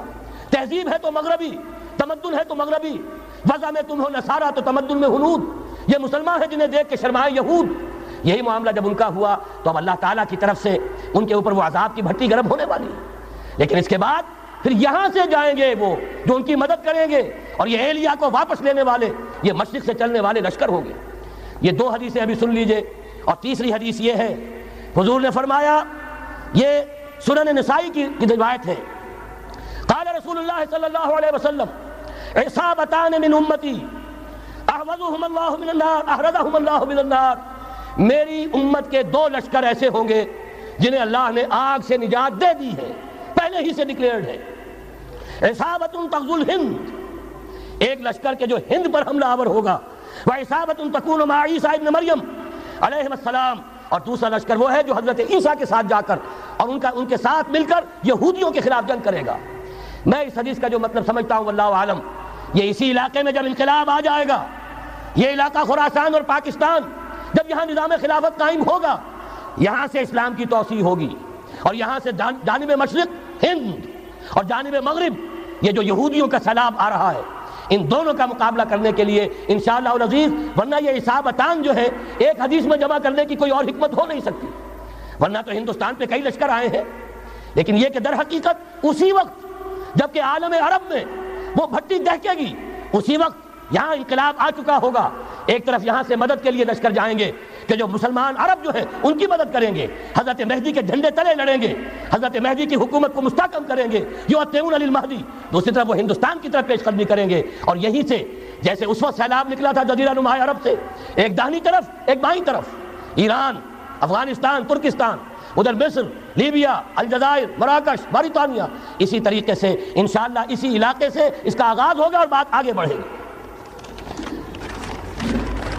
تو غرض اصل حاصل کیا ہے؟ یہ ہونا ہے، پچھلے آثار ثابت کر رہے ہیں کہ ہونا ہے، حضور کی احادیث بتا رہی ہے کہ یہیں سے ہونا ہے۔ ہوا صرف یہ ہے ہم بھٹک گئے، ہمیں اپنی منزل یاد نہ رہی۔ میں تو بہرحال ان لوگوں میں سے ہوں جنہوں نے نعرے لگائے تھے پاکستان کا مطلب کیا، لا الہ الا اللہ۔ میں سن 46 میں یہاں حبیبیہ ہال میں قائد اعظم نے مسلم اسٹوڈنٹ فیڈریشن کے جس اجلاس کو خطاب کیا تھا، ضلع حصار سے جو 2 ڈیلیگیٹ آئے تھے ان میں سے ایک میں تھا۔ میں نے بہرحال اس تحریک میں بھی حصہ لیا ہے، ایک ننھے کارکن کی حیثیت سے لیا ہے، پھر حالات کو بدلتے اپنے آنکھوں سے دیکھا ہے، ہم کہاں سے کہاں جا پہنچے ہیں۔ ضرورت صرف اس بات کی ہے کہ آج ہمارا حال یہ ہے، ہماری قیادت، ہماری سیاست ان لوگوں کے ہاتھ میں ہے کہ وہ فریب خوردہ شاہی کے پلاح و کرگسوں میں اسے کیا خبر کہ کیا ہے، تب وہ تاب جاویدانہ، ان کی تہذیب مغربی، ان کی ذہنیت مغربی، ان کی وضاقتہ مغربی، ان کا تمدن مغربی، ان کی سوچ مغربی، ان کے سارے اطوار مغربی۔ لہذا در حقیقت ایک تو یہ کہ ان سے چھٹکارا پانا، اور دوسرے یہ کہ در حقیقت مغرب کی تمام طاقتوں کو للکارنے کے لیے اس قوم کے اندر سے جذبہ ایمان، جذبہ جہاد کو برآمد کرنا، یہ 2 کام ہیں جو کرنے ہیں۔ اور اگر ہم یہ کر لیں گے، جیسا کہ میں نے آیت آپ کو سنائی تھی، اللہ کا کوئی وعدہ غیر مشروط نہیں، ایمان اور عمل صالح، ایمان اور جہاد، یہ وعدے پورے کرو گے تو اللہ کا وعدہ بھی پورا ہوگا۔ لیکن ظاہر بات ہے جیسے یہودیوں نے یورپ کو فتح کیا اور آج وہ مغرب یہودیوں ہی کے زیر اثر ہمیں فتح کرنے پر تلا ہوا ہے۔ آج نوٹ کیجئے، جس طرح 3 اطراف سے یہودیوں نے حملہ کیا یورپ پر، میں اس کا تذکرہ کر چکا ہوں، آج ہم پر بھی اسی طرح کا 3 pronged اٹیک ہے۔ نمبر 1، ایٹمی دانت نہ نکلنے پائیں اس قوم کے، رول بیک کرانے کے لیے خاموش ڈپلومیسی، اس کے ہتھ کنڈے، کہیں ان میں طاقت نہ ہو جائے، کہیں یہ چیلنج کرنے کی پوزیشن میں نہ آ جائیں، اپنے پاس ایٹمک ہتھیاروں کے انبار ہوں، لیکن کسی مسلمان ملک کے پاس آ گیا تو وہ اسلامک بم بن جائے گا۔ اگر وہ اسرائیل کے پاس ہے کوئی حرج نہیں، لیکن پاکستان کے پاس کسی صورت میں ہتھیار نہیں ہونا چاہیے۔ کمزور رکھو، ہمارے دستے نگر رہے، ہماری ہی مرضی پر، ہمارے چشم ابرو کے اشارے پر حرکت کریں۔ نمبر 2، اباحیت، بے حیائی، عریانی، فحاشی، اس کا سیلاب، اور سب سے بڑھ کر خاندانی نظام کو برباد کرنے کے لیے یہ بہبود آبادی کا پروگرام۔ اور دیکھیے جادو وہ جو سر چڑھ کر بولے، مسلمانوں کے ہاتھوں کرا رہے ہیں۔ قاہرہ میں کانفرنس کرائی ہے ایک مسلمان ملک میں، اور یہ کہ اس کو آرگنائز کرنے والی ایک پاکستانی مسلمان عورت۔ یہ ہے در حقیقت کہ وہ لوگ اگر کرنا بھی چاہتے ہیں تو اس کا الزام بھی براہ راست اپنے اوپر نہیں، بلکہ یہ کہ خود کوئی مسلمان ہو جو یہ کام کرے۔ اب جو سیلاب آئے گا جس کے لیے مدد بھی دی جا رہی ہے، اس سے ہمارے سارے بندے حیا ٹوٹ کر رہ جائیں گے، خاندانی نظام درم برم ہو کر رہ جائے گا۔ جو ابھی تک اللہ کا شکر ہے کہ ہمارے ملک کے اندر انٹیکٹ ہے کچھ اوپر کا طبقہ جو بالکل ہی مغربی تہذیب میں رنگا گیا ہے، ورنہ ہمارے ہاں خاندان کا نظام ابھی انٹیکٹ ہے۔ لیکن یہ کہ یہ سیلاب بھی بڑی شدت سے آ رہا ہے، یہ چیزیں بیک وقت کیوں ہو رہی ہیں؟ اور تیسرا اور سب سے زیادہ سٹل وار، سب سے زیادہ یوں سمجھیے کہ جو لطیف، جو کہ ایک طرح کا احسان جتایا جا رہا ہے، ڈالروں کی اب یلغار۔ اب یہاں پر امریکی سرمایہ، ڈالر چاہے مشرق سے آئے چاہے مغرب سے آئے، وہ یہودیوں کا اعلی کار ہے۔ آپ نے اگر $1 نوٹ کا اگر کبھی نقشہ دیکھا ہو، اس کے اوپر جو سگنیا بنا ہوا ہے، جو نشان ہے، وہ کیا ہے؟ پیرامڈ، احرام مصر۔ یہ کن کے لیے اہمیت رکھتے ہیں؟ ہزارہا یہودیوں کا خون اور ان کی ہڈیاں ان پیرامڈز کے تلے دبی ہوئی۔ جب یہ احرام بنائے گئے تھے، یہ یہودی وہاں غلامی کے دور میں تھے، بیگار ان سے لی جا رہی تھی، بڑے بڑے پتھر جب گرتے تھے تو پسنے والے یہودی ہوتے تھے۔ یہ ان کی اپنی جیسے ہولوکاسٹ، جیسے انہوں نے اس کو اپنا سمبل بنایا ہوا ہے، اسی طریقے سے پیرامڈ، مصر کا پیرامڈ، یہ گویا کہ ان کے اس زوال کا ایک نشان ہے۔ اور اس پر ایک آنکھ بنی ہوئی ہے، ایک آنکھ، کان دجال کی آنکھ، وہ دیکھ رہی ہے. عجیب ہے یہ سمبل. نیچے لکھا ہوا ہے نووس آرڈو سکلورم، اور یہ در حقیقت 1776 جو نیچے لکھا ہوا ہے وہ رومن حروف کے اندر یہ 1776 ہے، جو میں بتا چکا ہوں آرڈر آف ایلومیناٹی وسوپ نے قائم کیا تھا. عام دنیا یہ سمجھتی ہے کہ شاید یہ امریکہ کا یوم آزادی ہے، سن آزادی ہے. یکم مئی اس آرڈر آف ایلومیناٹی کی تاسیس یکم مئی کو ہوئی ہے. یہ یکم مئی جو منایا جاتا ہے، دھوکہ یہ دیا گیا ہے کہ یہ شکاگو کے جو مزدور ہیں ان کی یادگار ہے. حقیقت میں یہ یکم مئی اور 1776 آرڈر آف دی ایلومیناٹی کی تاسیس کی تاریخ ہے. یہ تمام معاملہ سمجھ لیجئے. ڈالر در حقیقت ہم نے ابھی تازہ ندائے خلافت میں نعیم صدیقی صاحب کی نظم شائع کی ہے. 45 برس بلکہ شاید اس سے بھی زیادہ عرصے کی پرانی نظم ہے جو ہم نے شائع کی ہے. ڈالر میرے اس دیش کو ناپاک نہ کرنا. اور میں تو انہیں داد دیتا ہوں جو کچھ انہوں نے، شاعر کہتے ہیں اس کو جو صاحب شعور ہے، اس صاحب شعور نے جو مشاہدہ کیا ہے کہ ڈالر آئے گا تو کیا آئے گا ہمارے ہاں، اس کے پوری داستان اس تازہ ندائے خلافت میں ہم نے نہ معلوم کہاں سے اس کو کھود کر نکلوایا ہے. ہم ان کا احسان مانتے ہیں کہ انہوں نے اپنی یہ پرانی نظم، اب ان کی جماعت تو سب بھول بھال گئی ان چیزوں کو، اسی لیے وہ اسے تج کر باہر بھی اب آ گئے. بہرحال ہمیں تو ان کی ایک ایک چیز جو ہے، مجھے تو وہ شعر آج کا اگر آپ نے جنگ کا میرا کالم پڑھا ہو، میری تو فکر کے اندر رچ بس گیا ہے. پاکستان کے بارے میں جب کہا تھا اے آندھیوں سنبھل کے چلو اس دیار میں، امید کے چراغ جلائے ہوئے ہیں ہم. ہماری امیدوں کے چراغ ہے یہ، اسلام کا گہوارہ بننے والی ملک ہے یہ، اس کو ہم نے قائم کیا تھا اسلام کے لیے. یہ آندھیاں نہ چلیں، اس ملک کو ہم نے اسلام کے چراغ جو ہے ہم نے اس میں روشن کیے ہوئے ہیں. اے آندھیوں سنبھل کے چلو اس دیار میں، امید کے چراغ جلائے ہوئے ہیں ہم. بہرحال یہ تیسرا سیلاب ہے، ننگی سرمایہ داری، جس کی پھر لعنتیں ہوتی ہیں. ایک طرف فقر، ایک طرف احتیاج، ایک طرف بھوک، ایک طرف دولت کے انبار. پہلے بھی ہمارے ہاں فرق کم نہیں ہے، لیکن اب جو ہوگا اگر یہ بات پوری ہو گئی تو وہ ننگی سرمایہ داری. اور سرمایہ داری ہی در حقیقت یہود کا سب سے بڑا ہتھ کنڈا ہے. یہ بینکنگ کا نظام، یہ سارا کا سارا سودی نظام، یہ IMF، یہ ورلڈ بینک، یہی تو ان کے سب سے بڑے ادارے ہیں. تو واقعہ یہ ہے کہ تین طرف سے ہم پر حملہ ہو رہا ہے. اور یہ سود کے بارے میں کیا کہا تھا اقبال نے؟ ادربا آخر چمی زائد فتن، اس سود کے ام الخبائث کے پیٹ سے سوائے فتنوں کے اور کیا برآمد ہو سکتا ہے؟ کس نہ داند لذت قرض حسن، کسی کو قرض حسنہ کی لذت یاد نہیں رہی. بغیر سود کے قرض دو. تمہارے پاس فاضل رکھا ہوا ہے، کسی بھائی کو دو کہ وہ اپنی معاشی گاڑی کا پہیہ چلا لے، پھر اصل واپس لے لینا. اگر اتنی ہمت نہیں ہے کہ ان تصدقوا فهو خیر لکم، صدقہ ہی کر دو تو سب سے اچھا ہے، دے ہی ڈالو اپنا فاضل سرمایہ. یسألونک ماذا ينفقون قل العفو، مت رکھو اپنے پاس، یہ گندگی ہے. لیکن اگر بڑے ہی کم ہمت ہو تو کم سے کم قرض حسنہ دو، اپنی اصل رقم واپس لینا. کس نہ دانت لذت قرض حسن، ادربا جاں تیرا دل چو خشت و سنگ. اس لیے کہ سود کے ذریعے سے انسان کے اندر تاریکی پھیل جاتی ہے. دل جو ہے اینٹ کے مانند، پتھر کے مانند سخت ہو جاتا ہے، کٹھور. ثم قست قلوبکم فہی کالحجارۃ او اشد قسوہ. آدمی درندہ بے دندان و چنگ، اور انسان بغیر اس کے کہ بھیڑیوں والے دانت ہوں اور بھیڑیوں والے پنجے ہوں، بھیڑیا بن جاتا ہے. بہرحال اب کرنے کا کام کیا ہے اس کو سمجھیے. اس پوری صورتحال کا میں نے آپ کے سامنے نقشہ پیش کر دیا. ایک طرف مغرب سے نیو ورلڈ آرڈر، جو جیو ورلڈ آرڈر ہے، اس وقت کی سپریم پاور آن ارتھ امریکہ کی سرپرستی میں بڑی تیزی کے ساتھ حملہ آور ہے. دوسری طرف وَمَكَرُوا وَمَكَرَ اللَّهُ وَاللَّهُ خَيْرُ الْمَاكِرِينَ، اللہ کو پامردی مومن پہ بھروسہ، ابلیس کو یورپ کی مشینوں کا سہارا. اللہ تعالیٰ نے اسرائیل کا توڑ پاکستان قائم کیا. اللہ تعالیٰ نے اس کے لیے 300 برس کی تاریخ، اس کی تمہید میں مجددین امت یہاں پیدا کیے. یہاں قرارداد مقاصد پاس کرا دی 20ویں صدی عیسوی کے وسط میں، کہ اکبر نام لیتا ہے خدا کا اس زمانے میں. بینک انٹرسٹ کو ربا، سود حرام قرار دیا. یہ سارے شواہد ہیں. اب ضرورت صرف ایک بات کی ہے، ایک زبردست عوامی تحریک اٹھے. یہ عوامی تحریک کیسی ہو؟ نمبر 1، فرقہ واریت سے بلند ہو. یہ فرقہ واریت جو اس وقت بہت بڑا فتنہ بن گیا، جس کی کشیدگی بڑھتی چلی جا رہی ہے، اس کے اندر اگر ہم قوم کے حیثیت سے اگر ملوث ہوتے چلے گئے، آخری تباہی آ جائے. فرقہ واریت سے بلند، سیاسی کشمکش سے بلند. یہ سیاسی کشاکش، یہ حزب اختلاف، حزب اقتدار، اس سے بلند، اس سے کوئی بحث نہیں، کوئی دلچسپی نہیں. علاقائیت یا لسانی قومیت، اپنے دنیاوی حقوق کی فکر مت کرو، بلکہ آخرت کی فکر کرو.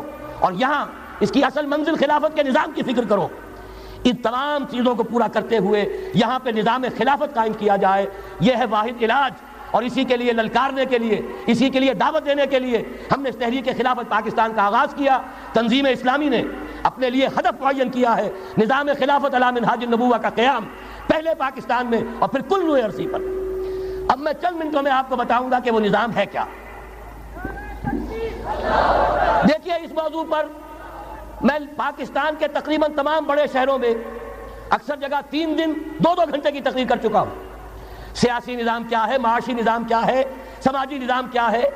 خلافت اب قائم ہوگی تو بہرحال 1400 برس قبل کی خلافت اور آج کی خلافت، وقت کے دریا میں بہت سا پانی گزر گیا ہے.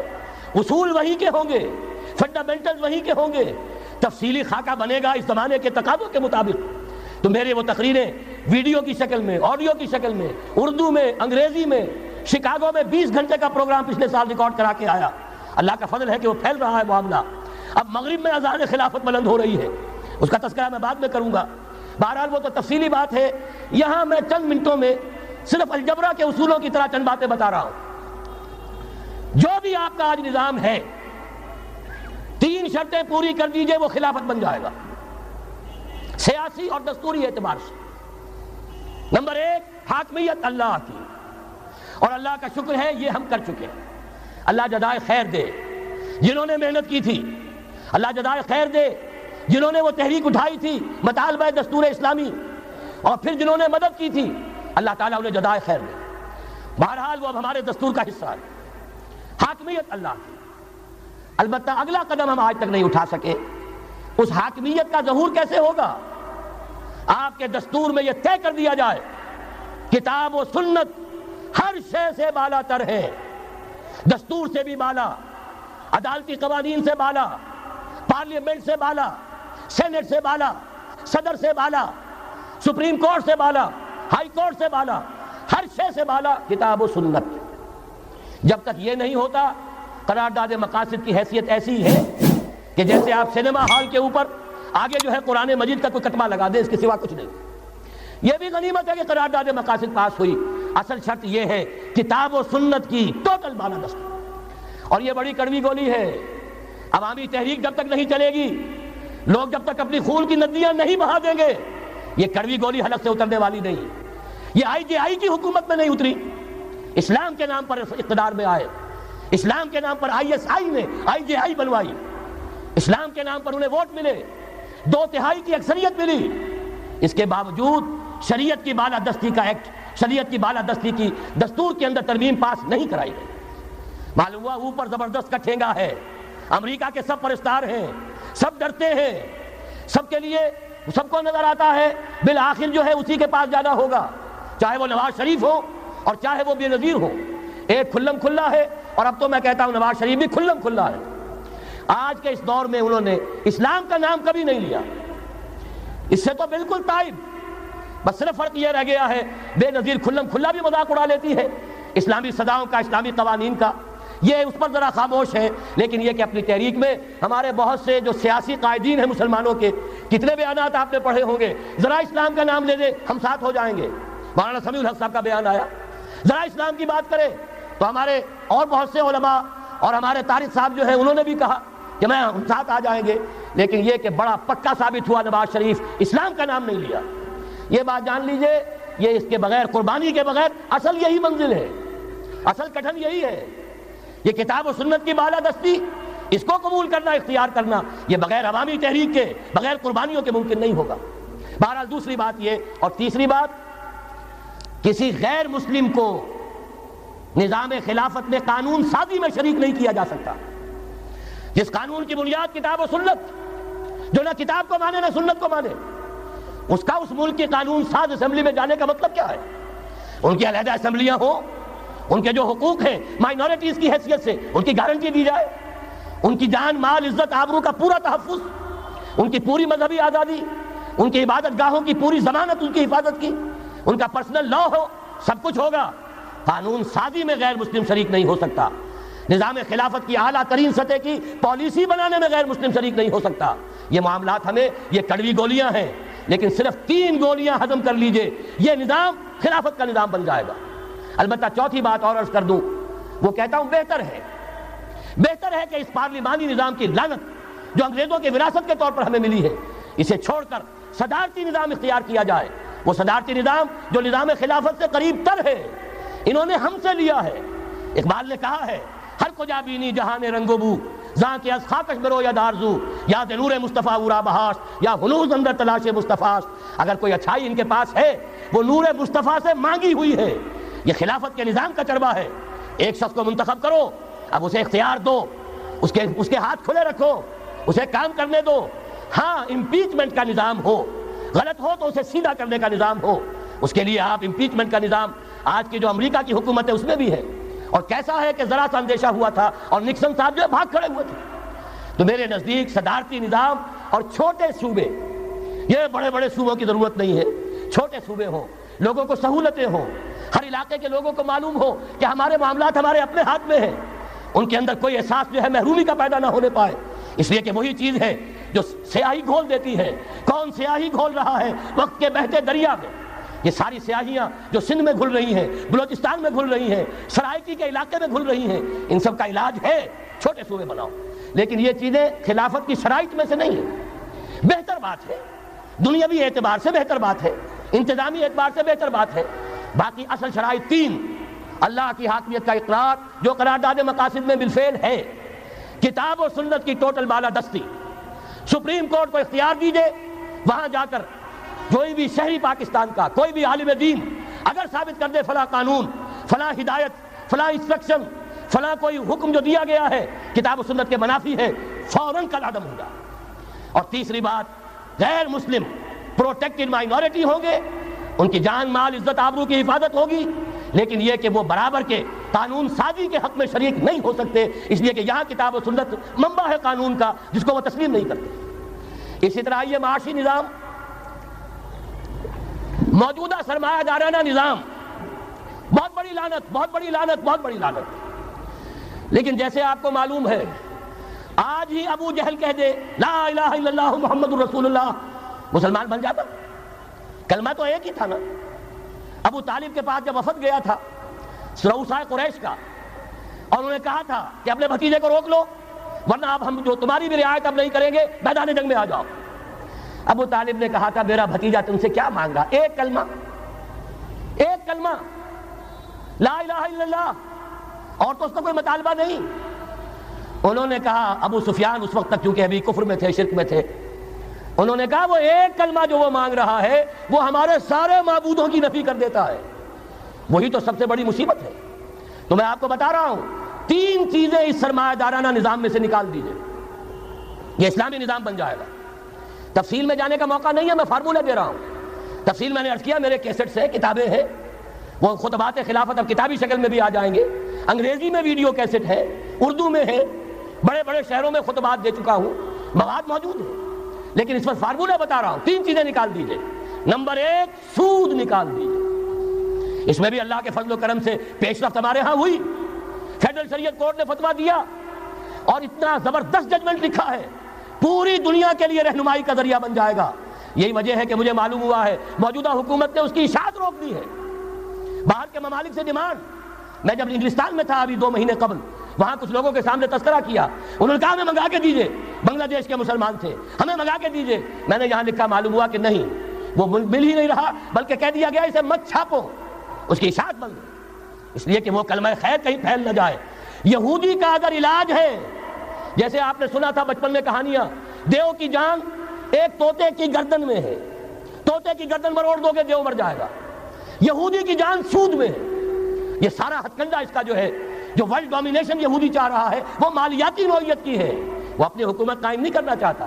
حکومت کے تو بڑے کھکھیڑ ہوتے ہیں، بڑی ذمہ داریاں ہوتی ہیں، لوگوں کی تنقیدیں سننی پڑتی ہیں، بھوکے بھیڑیے کبھی ٹوٹ پڑتے ہیں، لہذا ان کو چھوڑو، حکومت وہ خود کریں۔ ہاں وہ محنت کریں حیوانوں کی طرح، ملائی ہمارے پاس آتی چلی جائے، زندہ رہنے کی حد تک تو ان کو دیں گے۔ جیسے ٹانگے والا گھوڑے کو بھی آخر دانہ تو ڈالتا ہے کہ اگلے دن پھر اسے جوتنا ہے ٹانگے کے اندر، لیکن اصل کمائی تو اس کی ہے جو ہو رہی ہے۔ صرف یہ مالیاتی نظام اور اس کا ایک ہی لفظ کے اندر توڑ ہے، سود ختم اور یہود کی گویا کہ جان نکل جائے گی۔ یہی وجہ ہے جیسے ہی فیڈرل شریعت کورٹ کا فیصلہ آیا تھا، وہ جو کوئی چیزیں پائپ کے اندر پڑی ہوئی تھی مدد کی، وہ بھی روک لی گئی۔ یہ قوم کدھر جا رہی ہے؟ یہ تو ہمارے ہاتھ سے نکلی جا رہی ہے. اور جب تک کہ اس کے خلاف IJI کی حکومت کو سپریم کورٹ میں اپیل میں نہیں پہنچا دیا، اس وقت تک یہ ہے $1 جو ہے کہیں سے ادھر سے ادھر ہلنے نہیں دیا. یہ ہے حقائق، اصل میں ان کو سمجھ لیجئے. سود نکال دیجئے، جوا، اسپیکولیشن، فارورڈ ٹریڈنگ کی وہ ساری صورتیں جو صرف بیع سلم ایک جائز ہے، باقی ساری صورتیں حرام ہیں، ان کو نکال دیجئے اور جاگیرداری ختم کر دیجئے. جاگیرداری ختم کرنے کے لیے حضرت عمر کی شمشیر لانی ہوگی، شمشیر فاروقی. ان کا یہ فتویٰ تھا، اجماع تھا کہ جو ملک، جو علاقے بزور شمشیر فتح ہوئے ہیں وہ کسی کی انفرادی ملکیت نہیں رہیں گے، وہ امت مسلمہ کی اجتماعی ملکیت ہے. کوئی انچ زمین، اسی وجہ سے ہمارے ہاں فرق ہے خراجی اور عشری. عشری زمین ملکیتی ہوتی ہے، اس میں سے ایک مسلمان جس کی ملکیتی زمین ہے اس کا وہ 10واں حصہ یا 20واں حصہ پیداوار کا دے کر فارغ. اور جو خراجی زمین ہوتی ہے وہ کسی کی ملکیتی نہیں ہوتی، وہ تو مسلمانوں کی ہے، نظام خلافت کی ہے. جو کام کر رہا ہے چاہے مسلمان ہو چاہے غیر مسلم ہو، وہ کاشت کرے گا، آدھا اس کا ہے، آدھا ریاست کا ہے، بیت المال کا ہے. یہ ہے نظام خراجی کا اور عشری کا فرق. اور حضرت عمر نے طے کر دیا تھا رضی اللہ تعالیٰ عنہ کہ جتنے علاقے فتح ہوئے، یہ مصر ہے، یہ عراق ہے، یہ شام ہے، یہ ایران ہے، ساری زمینیں مسلمانوں کی اجتماعی ملکیت. کام کرنے والے چاہے یہودی ہوں، چاہے مجوسی ہوں، چاہے عیسائی ہوں، چاہے وہ مسلمان ہو جائیں، زمین خراجی رہے گی. زمین سے خراج جائے گا بیت المال میں تاکہ تمام امت کی بہبود میں صرف ہو سکے.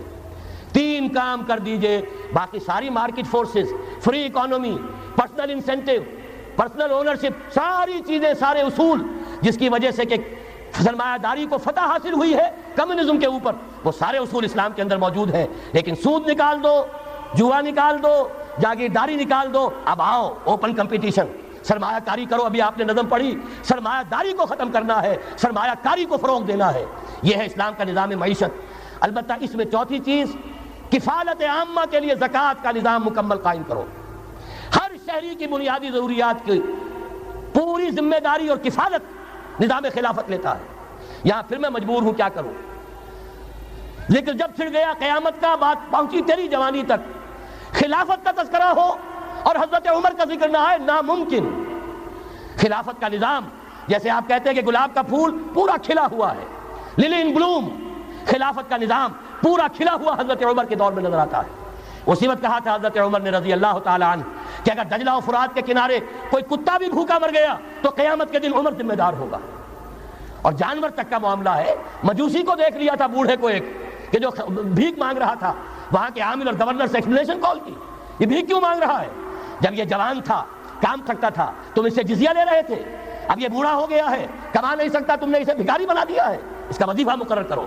ظاہر بات ہے غیر مسلم ٹیکس دیں گے، مسلمان زکوٰۃ دیں گے، مسلمانوں کے لیے زکوٰۃ سے کفالت عامہ ہوگی، غیر مسلموں کے ٹیکسوں کے ذریعے سے. وہی نظام جو آج یورپ میں ہے، اسکینڈینیوین کنٹریز میں ہے، برطانیہ میں ہے، ان امپلائمنٹ الاؤنس ہے، یا یہ کہ اور ویلفیئر کا نظام ہے. لیکن اسلام کا مکمل ترین ویلفیئر نظام زکوٰۃ کے تحت ہے، اور اس میں گارنٹی ہے ہر شہری کی بنیادی ضروریات انڈر ریٹن، ان کی ذمہ داری ریاست کے دل میں. حضرت عمر ہی کا زمانہ تھا کہ لوگ اپنی زکوٰۃ لے کر پھرتے تھے، لینے والا کوئی نہیں ہوتا تھا. اس کا بھی میں مسئلہ آپ کو سمجھا دینا چاہتا ہوں. میں نے تو عرض کیا تھا، میں تو مدرس ہوں، عوامی مقرر نہیں ہوں. میں تو چاہتا ہوں آپ چیزیں سمجھ کر اور ان کا علم آپ کا جو ہے حاصل کر کے اٹھیں، لوگوں کو پھر پہنچائیں. یہ کیسے ہو گیا جبکہ زکوٰۃ جو ہے وہ تو اسلامی ریاست میں نظام خلافت میں حکومت لیتی ہے؟ پھر کیسے ہو گیا کہ لوگ اپنی زکوٰۃ لے کر پھر رہے، لینے والا کوئی نہیں؟ اس کو بھی جان لیجئے. جیسے زمین کی 2 قسمیں میں نے بیان کی، خراجی اور عشری، ایسے ہی زکوٰۃ کے قابل جو مال ہے اس کی بھی 2 قسمیں ہیں. اموال باطنہ، گھروں میں رکھی ہوئی کوئی نقدی ہے، کوئی زیور ہے، کوئی اور ایسی چیزیں ہیں، یہ اموال باطنہ کہلاتی ہیں. اس کی زکوٰۃ جبراً حکومت نہیں لے گی. اگر اس کی زکوٰۃ جبراً حکومت لے تو گھروں کی تلاشیاں لینی پڑیں گی، جا کے تکیے پھاڑ پھاڑ کے دیکھنے پڑیں گے کہ کہیں کچھ رکھا ہوا تو نہیں ہے. یہ معاملہ مسلمانوں کی ان کی اپنی نیت پر، ایمان پر، اللہ کے ساتھ ان کے خلوص و اخلاص پر چھوڑ دیا. ہاں اموال ظاہرہ، دکان میں 5 لاکھ کا مال پڑا ہے، 2.5% دے دو. گودام میں 10 لاکھ کا مال پڑا ہے، 2.5% دے دو. تمہارا کارخانہ ہے بہت بڑا، اس کی زمین معاف، بلڈنگ معاف، مشینری معاف، ٹولز معاف، لیکن جو سرمایہ چل رہا ہے، چاہے وہ خام مال پڑا ہے چاہے فنشڈ، ٹوٹل کی مالیت کے اوپر 2.5% دے دو. یہ ہے زکوٰۃ. جس کو بدنام کیا ضیاء الحق صاحب نے، صرف سود جو ہے، سود والا جو صرف بینکوں کے اندر ڈپازٹ ہے اس سے 2.5% لے کر اسے زکوٰۃ قرار دے دیا، حالانکہ وہ تو کوئی زکوٰۃ نہ ہوئی، سود کا کمیشن ہوا، اس کے سوا کچھ بھی نہیں۔ زکوٰۃ تو یہ ہے کہ ہر دکاندار، اور مجھے یقین ہے مسلمان دے گا، آپ اسے انکم ٹیکس جیسے لعنتی ٹیکس سے نجات دیجئے جس نے اسے جھوٹ بولنے پر مجبور کیا ہوا ہے۔ یہ لعنتی ٹیکس ہے در حقیقت کہ جس نے ہر شخص کو جھوٹا بننے پر مجبور کر دیا ہے، ان کو ختم کریں۔ زکوٰۃ تو مسلمان اپنے ایمان کے تقاضے پر دے گا، اور وہ دے گا اور خوشی سے دے گا۔ یہ پورا نظام جو ہے اس کو اختیار کیا جائے زکوٰۃ کے، تو پوری ویلفیئر اسٹیٹ، دنیا کے بلند ترین معیارات کی ویلفیئر اسٹیٹ قائم ہو جائے، جو حضرت عمر نے کہا تھا کہ کوئی کتا بھی بھوکا اور پیاسا نہ رہے۔ اب آئیے تیسرا معاملہ سماجی، یہاں بھی 3 ہی باتیں کہوں گا۔ ترقی ہے، تعلیم ہے، ان میں کوئی رکاوٹ نہیں، خواتین کام کریں، کوئی رکاوٹ نہیں۔ کیا چیز نکالنی ہے؟ بے حیائی، بے حجابی، عریانی نکال دو، ستر و حجاب انفورس کرو، سیگریگیشن، عورتوں کے اسکول علیحدہ، مردوں کے علیحدہ، عورتوں کے کالج علیحدہ، مردوں کے علیحدہ، عورتوں کی یونیورسٹی علیحدہ، مردوں کی علیحدہ، عورتوں کے ہسپتال علیحدہ، مردوں کے ہسپتال علیحدہ۔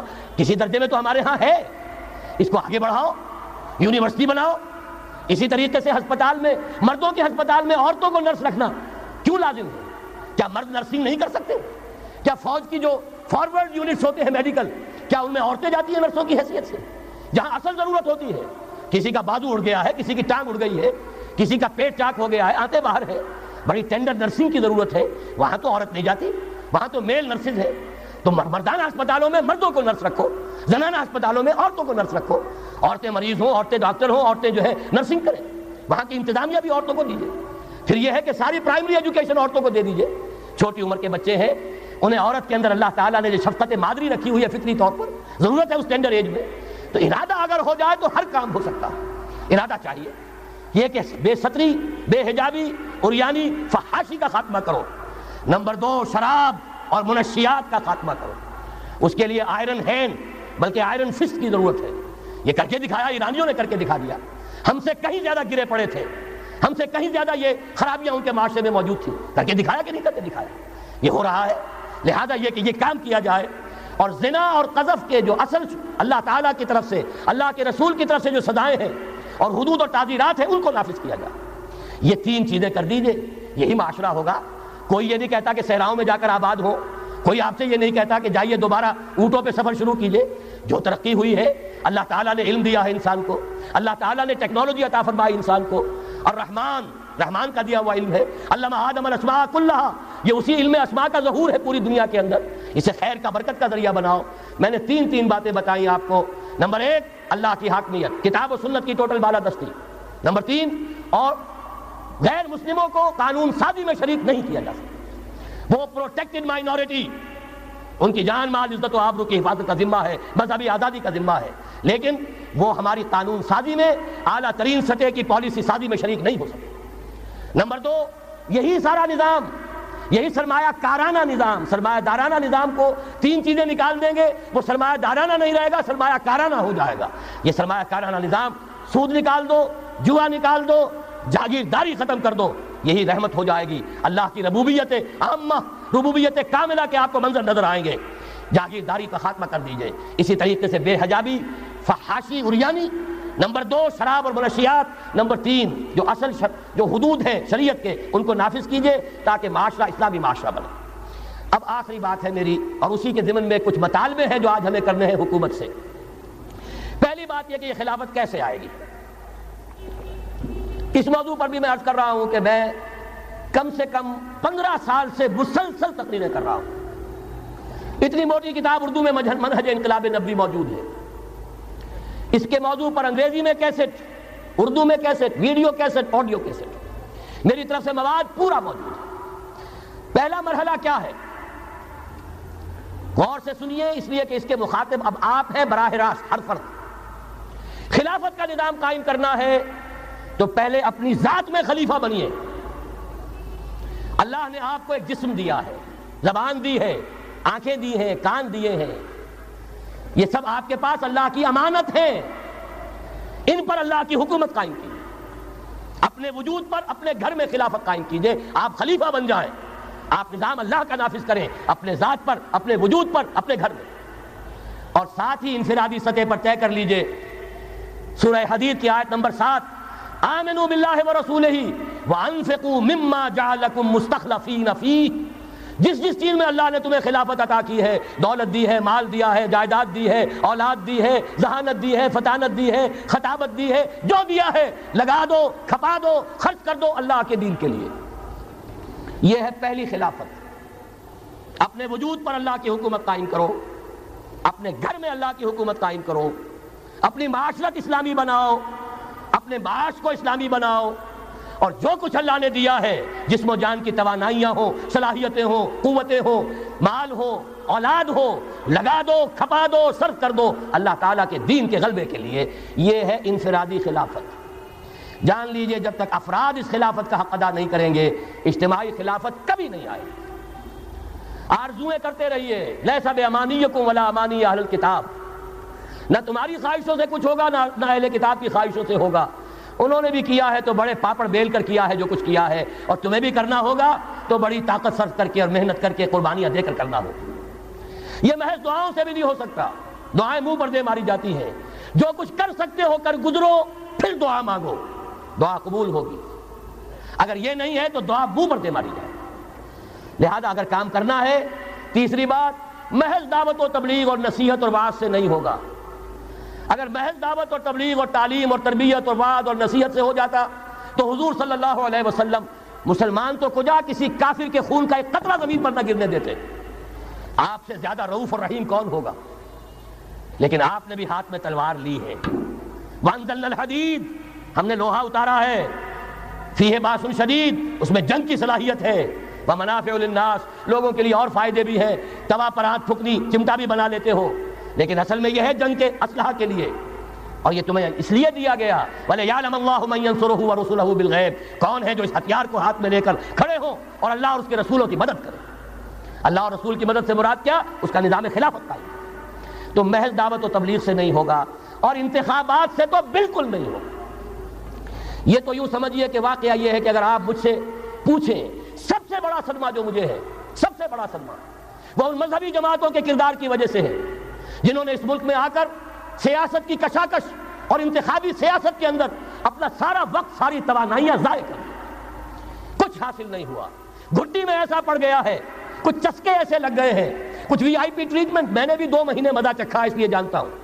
اللہ تعالیٰ جو ہے اس طرح کے تجربات کرا دیتا ہے، ورنہ کیسے اندازہ ہو؟ وی آئی پی علیحدہ اتر رہے ہیں، آپ کے لیے گاڑی آپ کے بالکل دروازے پر کھڑی ہوئی ہے، سیڑھی سے اترے آپ جہاز کے اور گاڑی موجود ہے، یہ ساری وی آئی پی ٹریٹمنٹ مل رہا ہے، اور یہ کوریڈورز آف پاور میں گھومنا پھرنا، ان جاگیرداروں کے ساتھ بیٹھنا، ان کے سے ولیمے کرنا، ان کے سے ٹھاک، ظاہر بات ہے ان کے ولیموں میں جائیں گے تو انہیں بھی بلائیں گے، ویسے ہی کرنے پڑیں گے، پھر لاکھوں کروڑوں آپ بھی خرچ کریں گے۔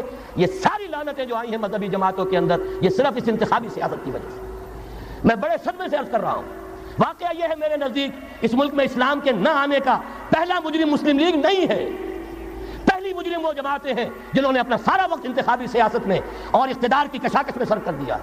مسلم لیگ کا بہت بڑا احسان، قائد اعظم کا بہت بڑا احسان، انہوں نے آپ کو ملک لے دیا۔ اس سے زیادہ کا نہ ان کا دعویٰ تھا، نہ ان سے توقع ہو سکتی تھی۔ پیر جماعت علی شاہ نے یہ کہا تھا، میں ان کے قول کا بہت بڑا قائل ہوں، ان کی ذہانت اور فطانت کا۔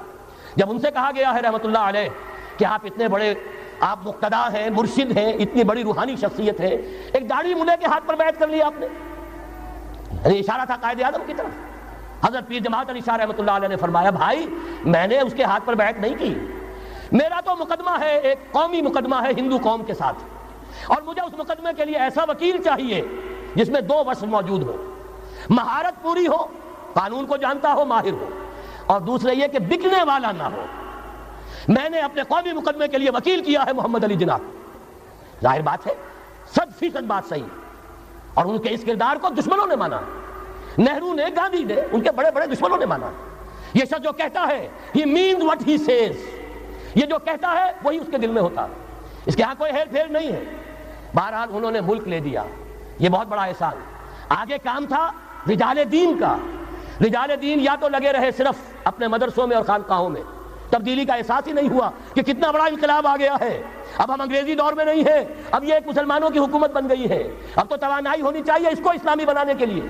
اور جو جماعتیں چلی گئی انتخابات میں، واقعہ یہ ہے کہ سب سے گھناؤنا کردار اور اس ملک میں اسلام کے آنے میں جو بھی رکاوٹ رہی ہے، سب سے بڑا فیصلہ کل رکاوٹ کا معاملہ ان مذہبی جماعتوں کا کردار ہے۔ اس سے ہٹ کر کیا کرنا ہے، میں نے عرض کیا پہلے، اور یہ میں آپ سے کہہ رہا ہوں، خدا کے لیے سوچئے، آج کی رات جا کر سوچئے، خلیفہ بننا ہے اپنی ذات میں، اپنے وجود پر خلافت قائم کیجئے، اپنے گھر میں خلافت قائم کیجئے، توبہ کیجئے اللہ کی جناب میں، یا ایھا الذین آمنوا توبوا الی اللہ توبۃ نصوحا، بڑے خلوص کے ساتھ توبہ کیجئے، اپنی معاشرت کو، معیشت کو درست کیجئے، اور یہ کہ اپنا تن من دھن، ان صلاتی و نسکی و محیای و مماتی للہ رب العالمین، اس کا فیصلہ کیجئے۔ یہ پہلا مرحلہ ہے بڑا کڑوا، بڑا بھاری، لیکن یہ بھی میں آپ سے عرض کر دوں، جو ارادہ کر لے اس کے لیے بہت آسان، اللہ تعالیٰ کی مدد آتی ہے۔ تم کرو ہمت، توفیق ہم دیں گے، تم کرو فیصلہ، تحصیل ہماری طرف سے ہوگی، آسانی ہماری طرف سے ہوگی۔ فَسَنُيَسِّرُهُ لِلْيُسْرَىٰ، آسانی کے لیے آسان کرتے چلے جائیں گے۔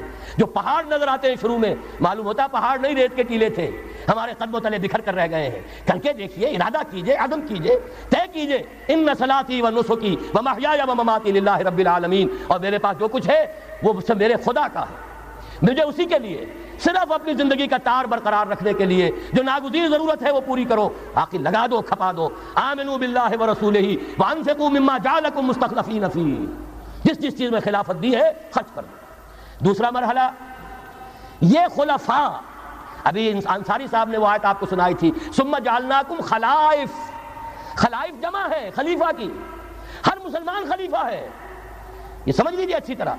وہ تو صرف یہ ہے کہ جیسے یہ جو کافرانہ نظام ہے جمہوریت کا، جو مادہ پرستانہ انسانی حاکمیت کی بنیاد پر، اس میں بھی ہر شہری حاکم ہوتا ہے، اپنے ووٹ کے ذریعے سے وہ اپنی حاکمیت کا اختیار منتقل کرتا ہے، وہ نمائندہ بن کر آتا ہے، گویا کہ انہوں نے اپنی حاکمیت ڈیلیگیٹ کی ہے اس شخص کو، اس صدر کو، چاہے وہ بش تھا اور چاہے وہ کلنٹن ہے، ورنہ حاکمیت تو پاپولر ہے، عوام کی ہے۔ اسلام میں خلافت عوام کی ہے، لیکن عوام مسلمان جو اللہ کو ماننے والے ہیں ان کی خلافت ہے، اور ان کی خلافت پہلے وہ اپنی ذات میں خلیفہ بنیں گے، پھر اپنی خلافت کا ایک حصہ ایک خلیفہ کو منتقل کریں گے۔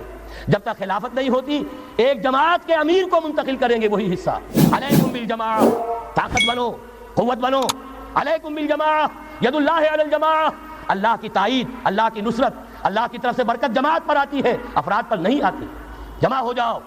حضرت عمر نے تو جو اثر نقل فرمایا وہ آخری درجے کا ہو سکتا ہے، لا اسلام الا بالجماعہ، ولا جماعہ الا بالامارہ، ولا امارہ الا بالسماع، ولا سماع الا بالاطاعہ۔ اسلام ہے ہی نہیں جماعت کے بغیر، اور جماعت نہیں ہے امارت کے بغیر، امارت بغیر اس کے بغیر نہیں ہو سکتی کہ ان کا حکم سنو، اور سننے کا کچھ حاصل نہیں جب مانو نا۔ اسی لیے فرمایا آمرکم بخمس، مسلمانوں میں تمہیں 5 باتوں کا حکم دے رہا ہوں، اللہ امرنی بہن، اللہ نے مجھے ان کا حکم دیا ہے، بالجماعت والسمع والطاعت والہجرت والجہاد فی سبیل اللہ۔ تفصیل میں جانے کا موقع نہیں۔ دوسرا مرحلہ جماعت، ہم نے اسی اصول پر تنظیم بنائی، ہم نے اسی لیے اس کی بیعت کا نظام قائم کیا۔ نحن الذین بایعوا محمدا علی الجہاد ما بقینا ابدا، صحابہ کہتے بایعنا رسول اللہ صلی اللہ علیہ وسلم علی السمع والطاعت فی العسر والیسر والمنشط والمکرہ وعلی حسرۃ علینا وعلی لا ننازع الامر اہلہ وعلی ان نقول بالحق اینما کنا لا نخاف فی اللہ لومۃ لائم۔ پھر صدمے کی بات کہہ رہا ہوں، کوئی مذہبی جماعت سوائے تنظیم اسلامی کے نہیں ہے جس نے اس مسنون طریقے تنظیم کو اختیار کیا ہو۔ اللہ کا شکر ادا کرتے ہوئے کہہ رہا ہوں، تحدیثاً للنعمہ کہہ رہا ہوں، اس بیعت کی سنت کو تازہ کیا ہم نے، جماعت بنائی ہم نے۔ ہمارے ہاں بیعت رہ گئی تھی صرف پیری مریدی کی بیعت، صرف اصلاح نفس کی بیعت۔ اصل بیعت وہ در حقیقت جو مسنون بیعت ہے وہ بیعت جہاد ہے، وہ بیعت جماعت ہے، تاکہ اللہ کے دین کو قائم کرنے کے لیے، خلافت کو برپا کرنے کے لیے اجتماعی جدوجہد کی جا سکے۔ اس کے بعد یہ جماعت کیا کرے گی؟ وَلْتَكُن مِّنكُمْ أُمَّةٌ يَدْعُونَ إِلَى الْخَيْرِ وَيَأْمُرُونَ بِالْمَعْرُوفِ وَيَنْهَوْنَ عَنِ الْمُنكَرِ۔ انتخابات نہیں لڑے گی، کسی کو کندھا دے کر اوپر نہیں پہنچائے گی، پھر اس کی ٹانگ گھسیٹ کر نیچے نہیں گرائے گی، یہ دھندے نہیں کرنے، یہ کھیل نہیں کرنے، ادھر جانا ہی نہیں۔ یہ تو ایک ہی تھیلی کے چٹے بٹے، یہ ایک ہی نظام، دونوں امریکہ کے یکساں غلام، دونوں جو ہے اسی سیکولرزم کا دودھ پی کر، سود کا دودھ پی کر کوئی جمع ہوا ہے، اور کوئی جاگیرداری کی گھٹیاں اس کی گھٹی میں پڑی ہوئی ہیں، یہ اس کی پیداوار ہے۔ ان میں سے کسی کے ساتھ کوئی خیر نہیں ہے، لیکن یہ ہے کہ الیکشن تو جب بھی کراؤ گے وہی آئیں گے۔ لاکھ آپ تیسری قوت بننے کی امید میں ایئر مارشل اصغر خان بوڑھے ہو گئے، دور ازکار ہوئے، از عمر رفتہ ہوئے۔ اب قاضی حسین احمد صاحب تیسری قوت بننے کی فکر میں آئے تھے، کبھی وہ طاہر القادری صاحب تیسری قوت بننے کی فکر میں آئے تھے۔ جب تک یہاں جاگیردارانہ نظام ہے کون سی تیسری قوت آ سکتی ہے؟ مت ماری گئی ہے، عقلیں جو ہیں بیچ کھائی ہیں، کیا ہوا ہے؟ کبھی تو آخر ہوش آنا چاہیے. یہ وہی آئیں گے, ایک لغاری نہیں دوسرا لغاری, ایک مداری نہیں دوسرا مداری, یہ تو وہی آئیں گے, انہی کا کھیل ہے. ایک بہت بڑا تمندار سر جمال خان لغاری, اس کا پوتا آج ہے آپ کا صدر. ایک اور بہت بڑا تمندار, دونوں سر تھے, سر شاہ نواز بھٹو, اس کی پوتی وزیر اعظم. یہ تو ان کا جو ہے میوزیکل چیئرز کا گیم ہے. تم نے خامخواہ جا کر اپنے آپ کی اپنی عزت کا بھی ڈھیرا کرایا, اپنی جو ہے وہ اوقات ضائع کیے ہیں. اس کی بجائے کرنا کیا ہے؟ نہیں انل منکر, بدی سے روکو. جب تک طاقت نہیں ہے کافی, طاقت فراہم کرتے رہو, جمع کرو. اعدوا لهم ما استطعتم, اپنی نفری بڑھاؤ, تربیت بڑھاؤ, ایثار اور قربانی کا مادہ بڑھاؤ, نظم کی پابندی کا جذبہ بڑھاؤ, بڑھاتے رہو بڑھاتے رہو.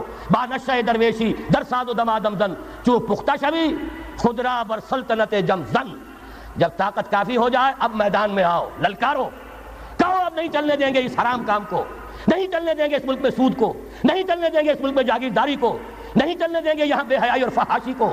گھیراؤ کریں گے, پکٹنگ کریں گے, کسی کی جان اور مال کو نقصان نہیں پہنچائیں گے. اداروں کا گھیراؤ ہوگا, ان تمام چیزوں کی برائیوں کا استحصال ہوگا. پھر گولیاں چلے, سینوں پر کھائیں گے. اللہ وہ دن لائے اور ہمیں اس کے لیے اہل بنائے. شہادت ہے مطلوب و مقصود مومن, نہ مال غنیمت نہ کشور کشائی, اس کے سوا کوئی راستہ نہیں ہے.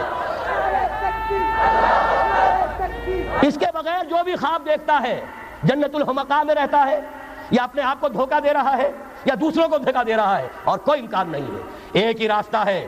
اگر محمد الرسول اللہ اور ان کے ساتھیوں کو انہی وادیوں میں سے گزرنا پڑا, اگر طائف کا پتھراؤ محمد الرسول اللہ کو اپنے جسم اطہر پر جھیلنا پڑا, دندان مبارک محمد الرسول اللہ کے شہید ہوئے, خون کا فوارہ ان کا چھوٹا, سینکڑوں صحابہ جن میں حضرت حمزہ جیسے بھی ہیں, اسد اللہ و اسد رسول, جن کی لاش کا نقشہ بھی آپ نے سنا, ناک کٹی ہوئی ہے, کان کٹا ہوا ہے, پیٹ چاک کر کے کلیجہ چبایا گیا ہے.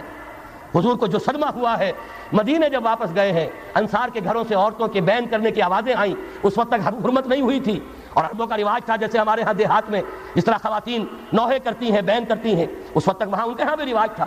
تو وہاں ہو رہا تھا. 70 صحابہ شہید ہوئے تھے. وہ کوئی ہر شہید کسی کا بیٹا تھا, کسی کا شوہر تھا, کسی کا بھائی تھا, کسی کے ساتھ کوئی اور رشتہ تھا.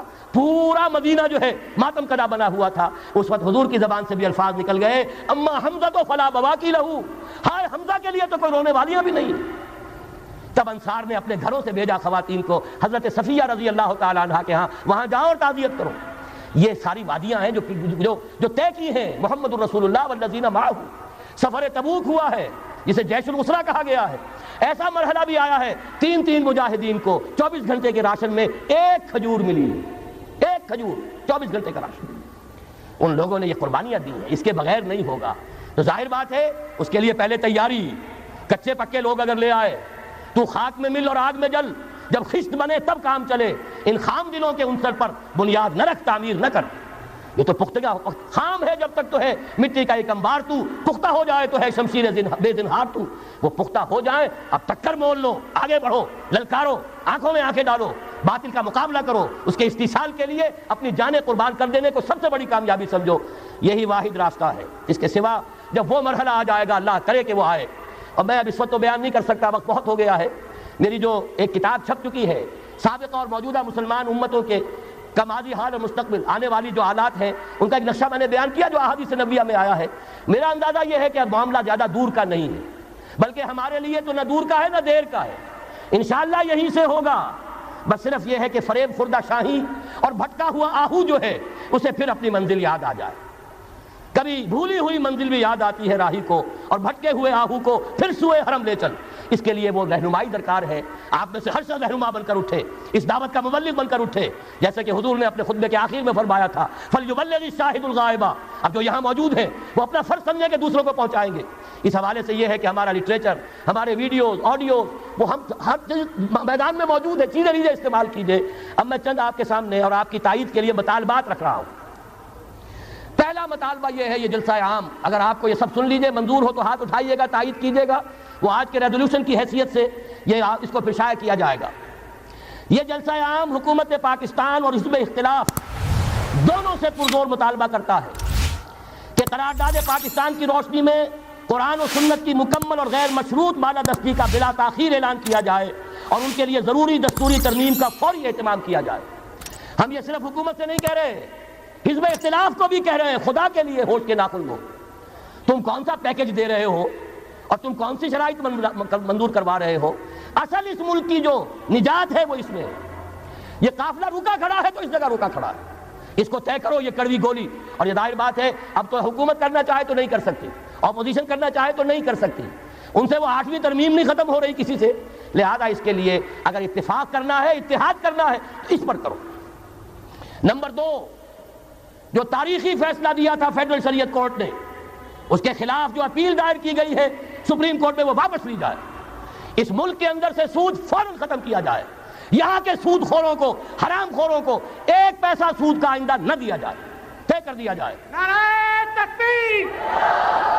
نعرہ تکبیر! اگر ہم اپنے ملک میں ختم کر دیں گے, ہم تمہارے ساتھ ہیں. اگر ہم اپنے ملک میں ختم کر دیں گے, بس ڈاکٹر صاحب ہاتھ بڑھاؤ, ڈاکٹر صاحب ہاتھ بڑھاؤ. اگر ہم اپنے ملک میں ختم کر دیں تو باہر بھی ہم کہنے کے قابل ہیں. ہمارے دین کا معاملہ ہے, ہم اس میں کوئی کمپرومائز نہیں کر سکتے. اور ہمارے دین کا ہمیں حکم یہ ہے کہ مقروض کو مہلت ملنی چاہیے. ہم تمہارے قرضے دیں گے اگر ہمیں مہلت ہوئی اور ہمارے پاس ہوا, لیکن یہ کہ سود کا 1 پیسہ نہیں دیں گے, یہ ہم طے کر سکتے ہیں. اللہ تعالیٰ ہمیں اس کی ہمت دے, توفیق عطا فرمائے. تیسرا مطالبہ, نام نہاد بیرونی سرمایہ کاری کی صورت میں ڈالر کا سیلاب امڈ آنے کے منصوبے پر یہ اجتماع انتہائی تشویش کا اظہار کرتے ہوئے یہ مطالبہ کرتا ہے کہ پاکستان کو اپنے پاؤں پر کھڑا کرنے کے لیے ملکی وسائل اور مقامی صنعتوں کے بھرپور طور پر بروئے کار لانے کا اہتمام کیا جائے. یہ باہر کا سرمایہ نہیں چاہیے, اس کے پیچھے لعنت ہے. نعیم صدیقی صاحب کی نظم خدا کرے یہاں کے نوجوان سب یاد کر لیں, تو آئے تو ڈالر, آئے گا ربا بھی, پھیلے گا زنا بھی. یہ ساری بدماشیاں جو ہے اس ڈالر کے ساتھ آئیں گی, جس کو کہ ہم سمجھ رہے ہیں بہت بڑی کامیابی ہے. سابقہ حکومتوں کے وزیر خزانہ جا کر کچھ قرضہ لے آتے تھے, بڑے پھولے نہیں سماتے تھے, سود میں اور بندھا کر آتے تھے قوم کو اور ملک کو. اور آج اگر کوئی سرمایہ دار لے آئے تو معلوم ہوا کہ بہت بڑی کامیابی ہو گئی. اور یہاں کے سرمایہ داروں پر پابندیاں, یہاں کے صنعت کاروں کے اوپر پابندیاں, یہ ساری صورتحال جو ہے یہ ایک انقلاب کا تقاضا کرتی ہے. نمبر 4, یہ اجلاس حکومت سے مطالبہ کرتا ہے کہ ٹیلی ویژن پر عریانی و فحاشی کے فروغ کی پالیسی پر ہم گہری تشویش ظاہر کر رہے ہیں اور مطالبہ کرتے ہیں کہ سعودی عرب, دیکھیے جہاں سے ہمیں جو خیر ملے گا اس کا ذکر کریں گے, جہاں جو خرابی ہے وہ اپنی جگہ ہے. سعودی عرب اور ایران 2 ملک ہیں جنہوں نے اپنے ہاں یہ dish antenna, star T V وغیرہ کے اوپر پابندی لگائی ہوئی ہے. تو ہم کیوں نہیں لگا سکتے؟ کیوں ہم نے اپنے دروازے آسمان کھول دیے ہیں, یہ اوپن سکائی کر دیا ہے, ہمارے ہر گھر کے اندر پہنچ جاؤ, اپنا ذہن پھیلاؤ, اپنا تمدن, اپنی تہذیب جو ہے اس کے فروغ کے لیے ہمارے بچوں کے ذہن تمہارے لیے کھلے ہیں, ایکسپوزڈ ہیں, ہماری خواتین کے ذہن تمہارے لیے کھلے ہیں. بہرحال, اور جو پاکستان کا اپنا ٹیلی ویژن ہے نہ کرے. نمبر 5, یہ اجتماع حکومت کی بہبود آبادی کے نام پر چلائی جانے والی مہم جس میں آبادی کو کنٹرول اختیار کرنے کی ترغیب دی گئی ہے اس کی پرزور مذمت کرتا ہے. نمبر 6, فیڈرل شریعت کورٹ پر جو پابندی لگائے رکھی ضیاء الحق نے بھی, اب فوت ہو گیا ہے, اللہ اسے معاف کرے, ہم یہی کہیں گے. لیکن یہ کہ میں نے تو ان سے زبانی کہا تھا رو در رو کہ آپ اپنے ماتھے پر کلنک کا ٹیکا لے کر پھر رہے ہیں, وہ چوکے. یہ 5 جو سے استعفیٰ دے گیا ہوں, لیکن آخری اتمام حجت کے لیے میں نے ان سے کہا کہ آپ نے فیڈرل شریعت کورٹ بنائی, آپ کے ہینڈ رحمہ اللہ بہت نیک, بہت درویش پرست انسان تھے, آپ نے انہیں بنایا ہے جج. پیر کرم شاہ صاحب وہ آپ کے بنائے ہوئے ہیں, تقی عثمانی صاحب آپ کے بنائے ہوئے ہیں, لیکن آپ نے فیڈرل شریعت کورٹ کے ہاتھ میں ہتھکڑی ڈال دی. آئلی قوانین پر بھی بات نہیں کر سکتے, اس میں کوئی غیر اسلامی اگر شک ہے اس کے خلاف بھی فیصلہ نہیں کر سکتے. میں یہ نہیں کہتا کہ جو میں کہتا ہوں وہ کیجئے. اس وقت غلام احمد پرویز زندہ تھے, میں نے کہا پرویز صاحب جو بنانے والے ہیں ایوب خان کے زمانے میں آئلی قوانین کے, وہ بھی زندہ ہے, عدالت میں جائیں ثابت کر دیں کہ کتاب و سنت کے مطابق ہے قانون, چشم ماں روشن دل ماں شاد. لیکن آپ نے شریعت کورٹ بنائی اور اس پر پابندی لگا دی. کہنے لگے پھر ان خواتین کو کون مطمئن کرے گا. میں نے کہا بس یہی آپ کی سوچ کا معیار ہے تو آپ کا راستہ اور میرا اور, یہ استعفیٰ حاضر ہے. السلام علیکم. 2 مہینے کا جرم میں نے ضرور کیا تھا, وہ وی آئی پی ٹریٹمنٹ انجوائے کیا تھا. میں بھی شورا کا رکن تھا, کوریڈورز آف پاور میں کوئی 2-4 مرتبہ جانا ہوا ہے, اللہ معاف فرمائے, ورنہ یہ کہ اس سے زائد تو اس کوچے سے میرا کوئی تعلق نہیں رہا. 5 جولائی 82 کو میں نے استعفیٰ دیا ہے, اور پھر اسی مہینے الہدا کے پروگرام کا گلا گھونٹ دیا گیا ہے. ہاں میں ہاں ملاؤ تو ٹی وی بھی کھلا ہے اور تمہارے لیے سب کچھ ہے, اور ہاں میں ہاں نہ ملاؤ, ہم سے حق بات منواؤ تو دروازے بند ہیں. لیکن مجھے کوئی تشویش نہیں ہوئی، قطعاً نہیں ہوئی. مجھے کام کرنا ہے، مجھے اپنی زندگی لگا دینی ہے. جو موقع ہوگا اس سے فائدہ نہ اٹھاؤں تو مجرم. اگر موقع نہیں ہے تو جو کچھ وسائل دستیاب ہیں ان سے کام جاری رکھوں گا. سن 82 کے بعد سے 12 برس اور گزر گئے ہیں. میں نے تو اپنا خون پسینہ اسی کام کے لیے کیا ہوا ہے، لہذا مجھے کوئی تشویش نہیں. تو یہ مطالبہ کرتے ہیں ہم کہ فیڈرل شریعت کوڈ پر سے آئینی قوانین کے بارے میں پابندی ختم کی جائے. نمبر 7، زنا، قذف اور ارتداد کی شرعی حدود نافذ کی جائیں. یہ سارا مسئلہ جو ہمارے یہاں اٹھا ہوا ہے، پوری عیسائی دنیا، پوپ صاحب، امریکہ صاحب، اور وہ ایک عیسائی کے اوپر مقدمہ قائم ہو گیا جبکہ اس نے کہ حضور صلی اللہ علیہ وسلم کی شان میں گستاخی کی ہے. پوری دنیا جاگ اٹھی ہے. یہی ہے در حقیقت ابلیس کو یورپ کی مشینوں کا سہارا. در حقیقت جب تک، اور مجھے حیرت ہوتی ہے اس مرتبہ تو اللہ کا شکر ہے کہ جو ختم نبوت کانفرنس ہوئی ہے ربوہ میں، انہوں نے مطالبہ کیا ہے. آج سے پہلے تو یہ مطالبہ کرنے کی ہمت نہیں ہوئی تھی. قتل مرتد کی سزا جب تک نافذ نہیں کی جائے گی یہ فتنے کبھی ختم نہیں ہوں گے. نہ قادیانیت کو فروغ جو ہے ختم ہوگا، نہ اس کو بریک لگ سکے گی، نہ اور جو عیسائیت کا یہاں پر فروغ ہو رہا ہے. قتل مرتد، اسلام میں مرتد کی سزا قتل ہے. جب تک کہ آپ اس کو نافذ نہیں کریں گے یہ فتنے بڑھتے رہیں گے، ان کا سدباب نہیں ہو سکے گا. اسی طریقے سے فارن پالیسی کے ضمن میں 3 باتیں، بلکہ فارن کیا وہ تو ہماری اندرونی بھی ہے. یہ اجلاس حکومت سے مطالبہ کرتا ہے، ہمیں اللہ کا حکم ہے اعدوا لهم ما استطعتم، طاقت فراہم کرو. حکم ہے، فرض ہے، واجب ہے. اور اللہ تعالیٰ کا بڑا کرم ہے، اس نے ہمیں ایٹمک نو ہاؤ، اس کی صلاحیت عطا کر دی ہے. واحد ملک ہے دنیا کا. اور یہ بھی ثابت کرتا ہے یہ واقعہ بھی اللہ تعالیٰ کی مشیت میں کوئی بڑا رول ہے اس ملک کے لیے. اپنی خودی پہچان، اے مسلم پاکستان، اپنے مقام و مرتبے کو پہچانو. 400 سال سے مجددین امت کی بارش فوار تم پر پڑتی رہی ہے، تم نے اس کا حق ادا کیا. اس کے بارے میں غور و فکر کرنا چاہیے. بہرحال یہ اللہ نے ہمیں توفیق دی ہے، اس کو بھرپور طریقے پر اسے آگے بڑھایا جائے، کسی بھی درجے میں رول بیک نہ کیا جائے. ایک اور مطالبہ، کشمیر کے معاملے میں ہرگز یو این او یا یو این او کے کوئی سیکریٹری جنرل یا یو این او کی کوئی بھی ثالثی قطعاً قبول نہ کی جائے. یو این او امریکہ کا زر خرید اور امریکہ یہودیوں کا غلام. لہذا اگر اس طرف آپ نے رخ کیا یہ کشمیر کچھ اور ہو جائے گا. یہاں کوئی اسرائیل وجود میں آ جائے گا، کوئی یہودیوں کو اور امریکن کو قدم جمانے کا موقع مل جائے گا. آپ کو معلوم ہے آج نجد کی سرزمین میں امریکہ کی فوجیں آ کے ڈیرا ڈال کے بیٹھ گئی ہیں، جہاں سے نکالا گیا تھا. اخرجوا اليهود والنصارى من جزیرۃ العرب، نکال باہر کرو ان کو. لیکن یہ کہ ان کی ڈپلومیسی، جس طریقے سے دانہ پھینکا، جال بچھایا، صدام کو پھانسا، اس کے بعد جو کچھ کیا ہے، برکس نکالا عراق کا، اور عراق کا تو جو برکس نکلا سو نکلا، وہ اب اپنی فوجیں لا کر وہاں بٹھا دی. سارا تیل اب ان کے قبضے میں ہے. یہی معاملہ ہوگا یہاں. ہندوستان اور پاکستان دونوں دیکھتے رہ جائیں گے بلیوں کی طرح. اور وہ بندر، چچا سام بندر جو ہے، ساری روٹی خود کھائے گا، کسی کے ہاتھ کچھ نہیں آئے گا. راستہ دوسرا ہے، بھارت کے ساتھ براہ راست گفتگو کرو. انہیں بھی ہوش آ جائے، کچھ آ چکا ہے، نظر آ چکا ہے. کشمیر کے حریت پسندوں نے ان کے ہوش ٹھکانے کر دیے ہیں. لیکن یہ کہ بہرحال باہمی گفتگو، اور اگر کوئی ثالثی کسی درجے میں، کوئی گڈ آفیسز، کوئی بھی ہمیں ذریعے درکار ہیں، تو جو پڑوسی ممالک ہیں ایران اور چین، ان کی مدد حاصل کر کے کوئی مفاہمت جو ہے لوکل طے کی جائے. یونائٹڈ نیشنز جو امریکہ کا زر خرید ہے، اس کا خانہ زاد ہے، اور امریکہ کہ جو یہودیوں کا اسیر ہے، اس کے ذریعے سے کوئی خیر نہیں آ سکتا. اور آخری مطالبہ کہ چاہے سارے عرب ملک اسرائیل کو تسلیم کر لیں، پاکستان کبھی نہ کرے. اس لیے کہ پاکستان اسرائیل کے طور پر وجود میں آیا ہے. اللہ نے اسے اسرائیل کے وجود میں آنے سے 1 سال قبل وجود بخشا ہے. ہم کبھی تسلیم نہیں کریں گے. اصل میں تو جنگ ہمیں کرنی ہے، مقابلہ ہمیں کرنا ہے. وہاں تک تو ہماری فوجیں جائیں گی، حضرت مسیح کے ساتھ ہو کر لڑیں گی، حضرت مہدی کی مدد کریں گی. یہ سارا کا سارا رول تو اللہ نے ہمارے لیے رکھا ہے.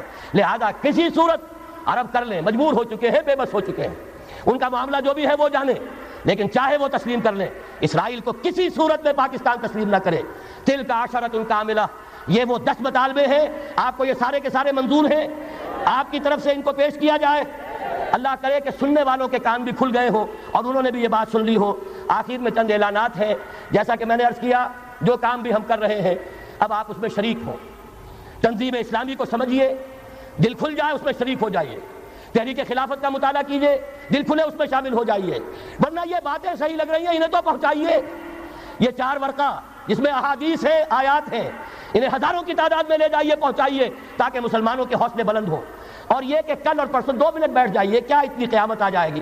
تشریف رکھیں ذرا، کوئی گڑبڑ نہ کیجیے، تھوڑی دیر کے لیے بیٹھیے. بہت بڑی تشویش جو تمام مسلمانوں کو رہتی ہے، آپ کو لیفلیٹ یہاں ملا ہوگا، مذہبی جماعتیں ایک پلیٹ فارم پہ جمع نہیں ہوتی۔ میں نے آج سے 10 سال پہلے بھی کیا تھا، اپنے مذہبی فکر کو پیش کر کے تمام علماء کو دعوت دی تھی، آئیے تنقید کیجئے، میرے ساتھی موجود ہیں، میرے خیال میں کوئی غلطی ہے ان کے اوپر واضح کیجئے۔ اب ہم نے پھر یہ کیا ہے، کل اور پرسوں 2 دن ہم نے ان جماعتوں کو جو انتخابی چکر میں ہے ان سے ہمارا کوئی سروکار نہیں، وہ راستہ ہی اور ہے، اس کے تقاضے کچھ اور ہے، اس کی صغرا کبرا اور ہے، وہ منزل ادھر کی ہے یا ادھر کی ہے، لیکن جو جماعتیں یا ادارے انقلابی طریقہ کار کے قائل ہیں اور کسی درجے میں عامل ہیں، کوئی اجتماعی ہیئت بنائی ہے، مولانا محمد اکرم آوان، تنظیم الاخوان، رب کی دھرتی رب کا نظام، اس کو لے کر اٹھے ہیں، اللہ تعالیٰ جو ہے ان کو اور توفیق دے۔ اسی طریقے سے کراچی میں، ویسے وہ عرف عام میں میرے نزدیک تو یہ تمام چیزیں جو ہیں بے معنی ہیں، مسلمان ہے، لیکن بریلوی مکتب فکر جو کہلاتا ہے اس کے ایک بہت بڑے عالم دین ہیں مفتی سید جمال الدین صاحب، اور جنہوں نے ایک تحریک اسلامی انقلاب پاکستان شروع کی ہے، وہ بھی تشریف لا رہے ہیں۔ اور اسی طریقے سے میجر منہاج صاحب کی آپ نے تقریریں ٹیلی ویژن پر سنی ہوگی، تحریک فہم القرآن انہوں نے شروع کی ہے، وہ بھی ہمارے ہاں تشریف لائیں گے۔ اہل حدیث حضرات کا جو ایک بڑا جلسہ ہو رہا ہے یا ہو رہا تھا، امیر ہیں پروفیسر محمد سعید صاحب، ہم نے انہیں بھی دعوت دی ہے۔ یہ دیکھ لیجئے، ہمیں آج تک کسی نے دعوت نہیں دی ہے۔ السلام علیکم سامعین، ڈاکٹر اسرار احمد کے مزید بیانات سننے کے لیے ہمارے چینل کو سبسکرائب کریں تاکہ ہر نئی آنے والی ویڈیو آپ تک بآسانی پہنچ سکے۔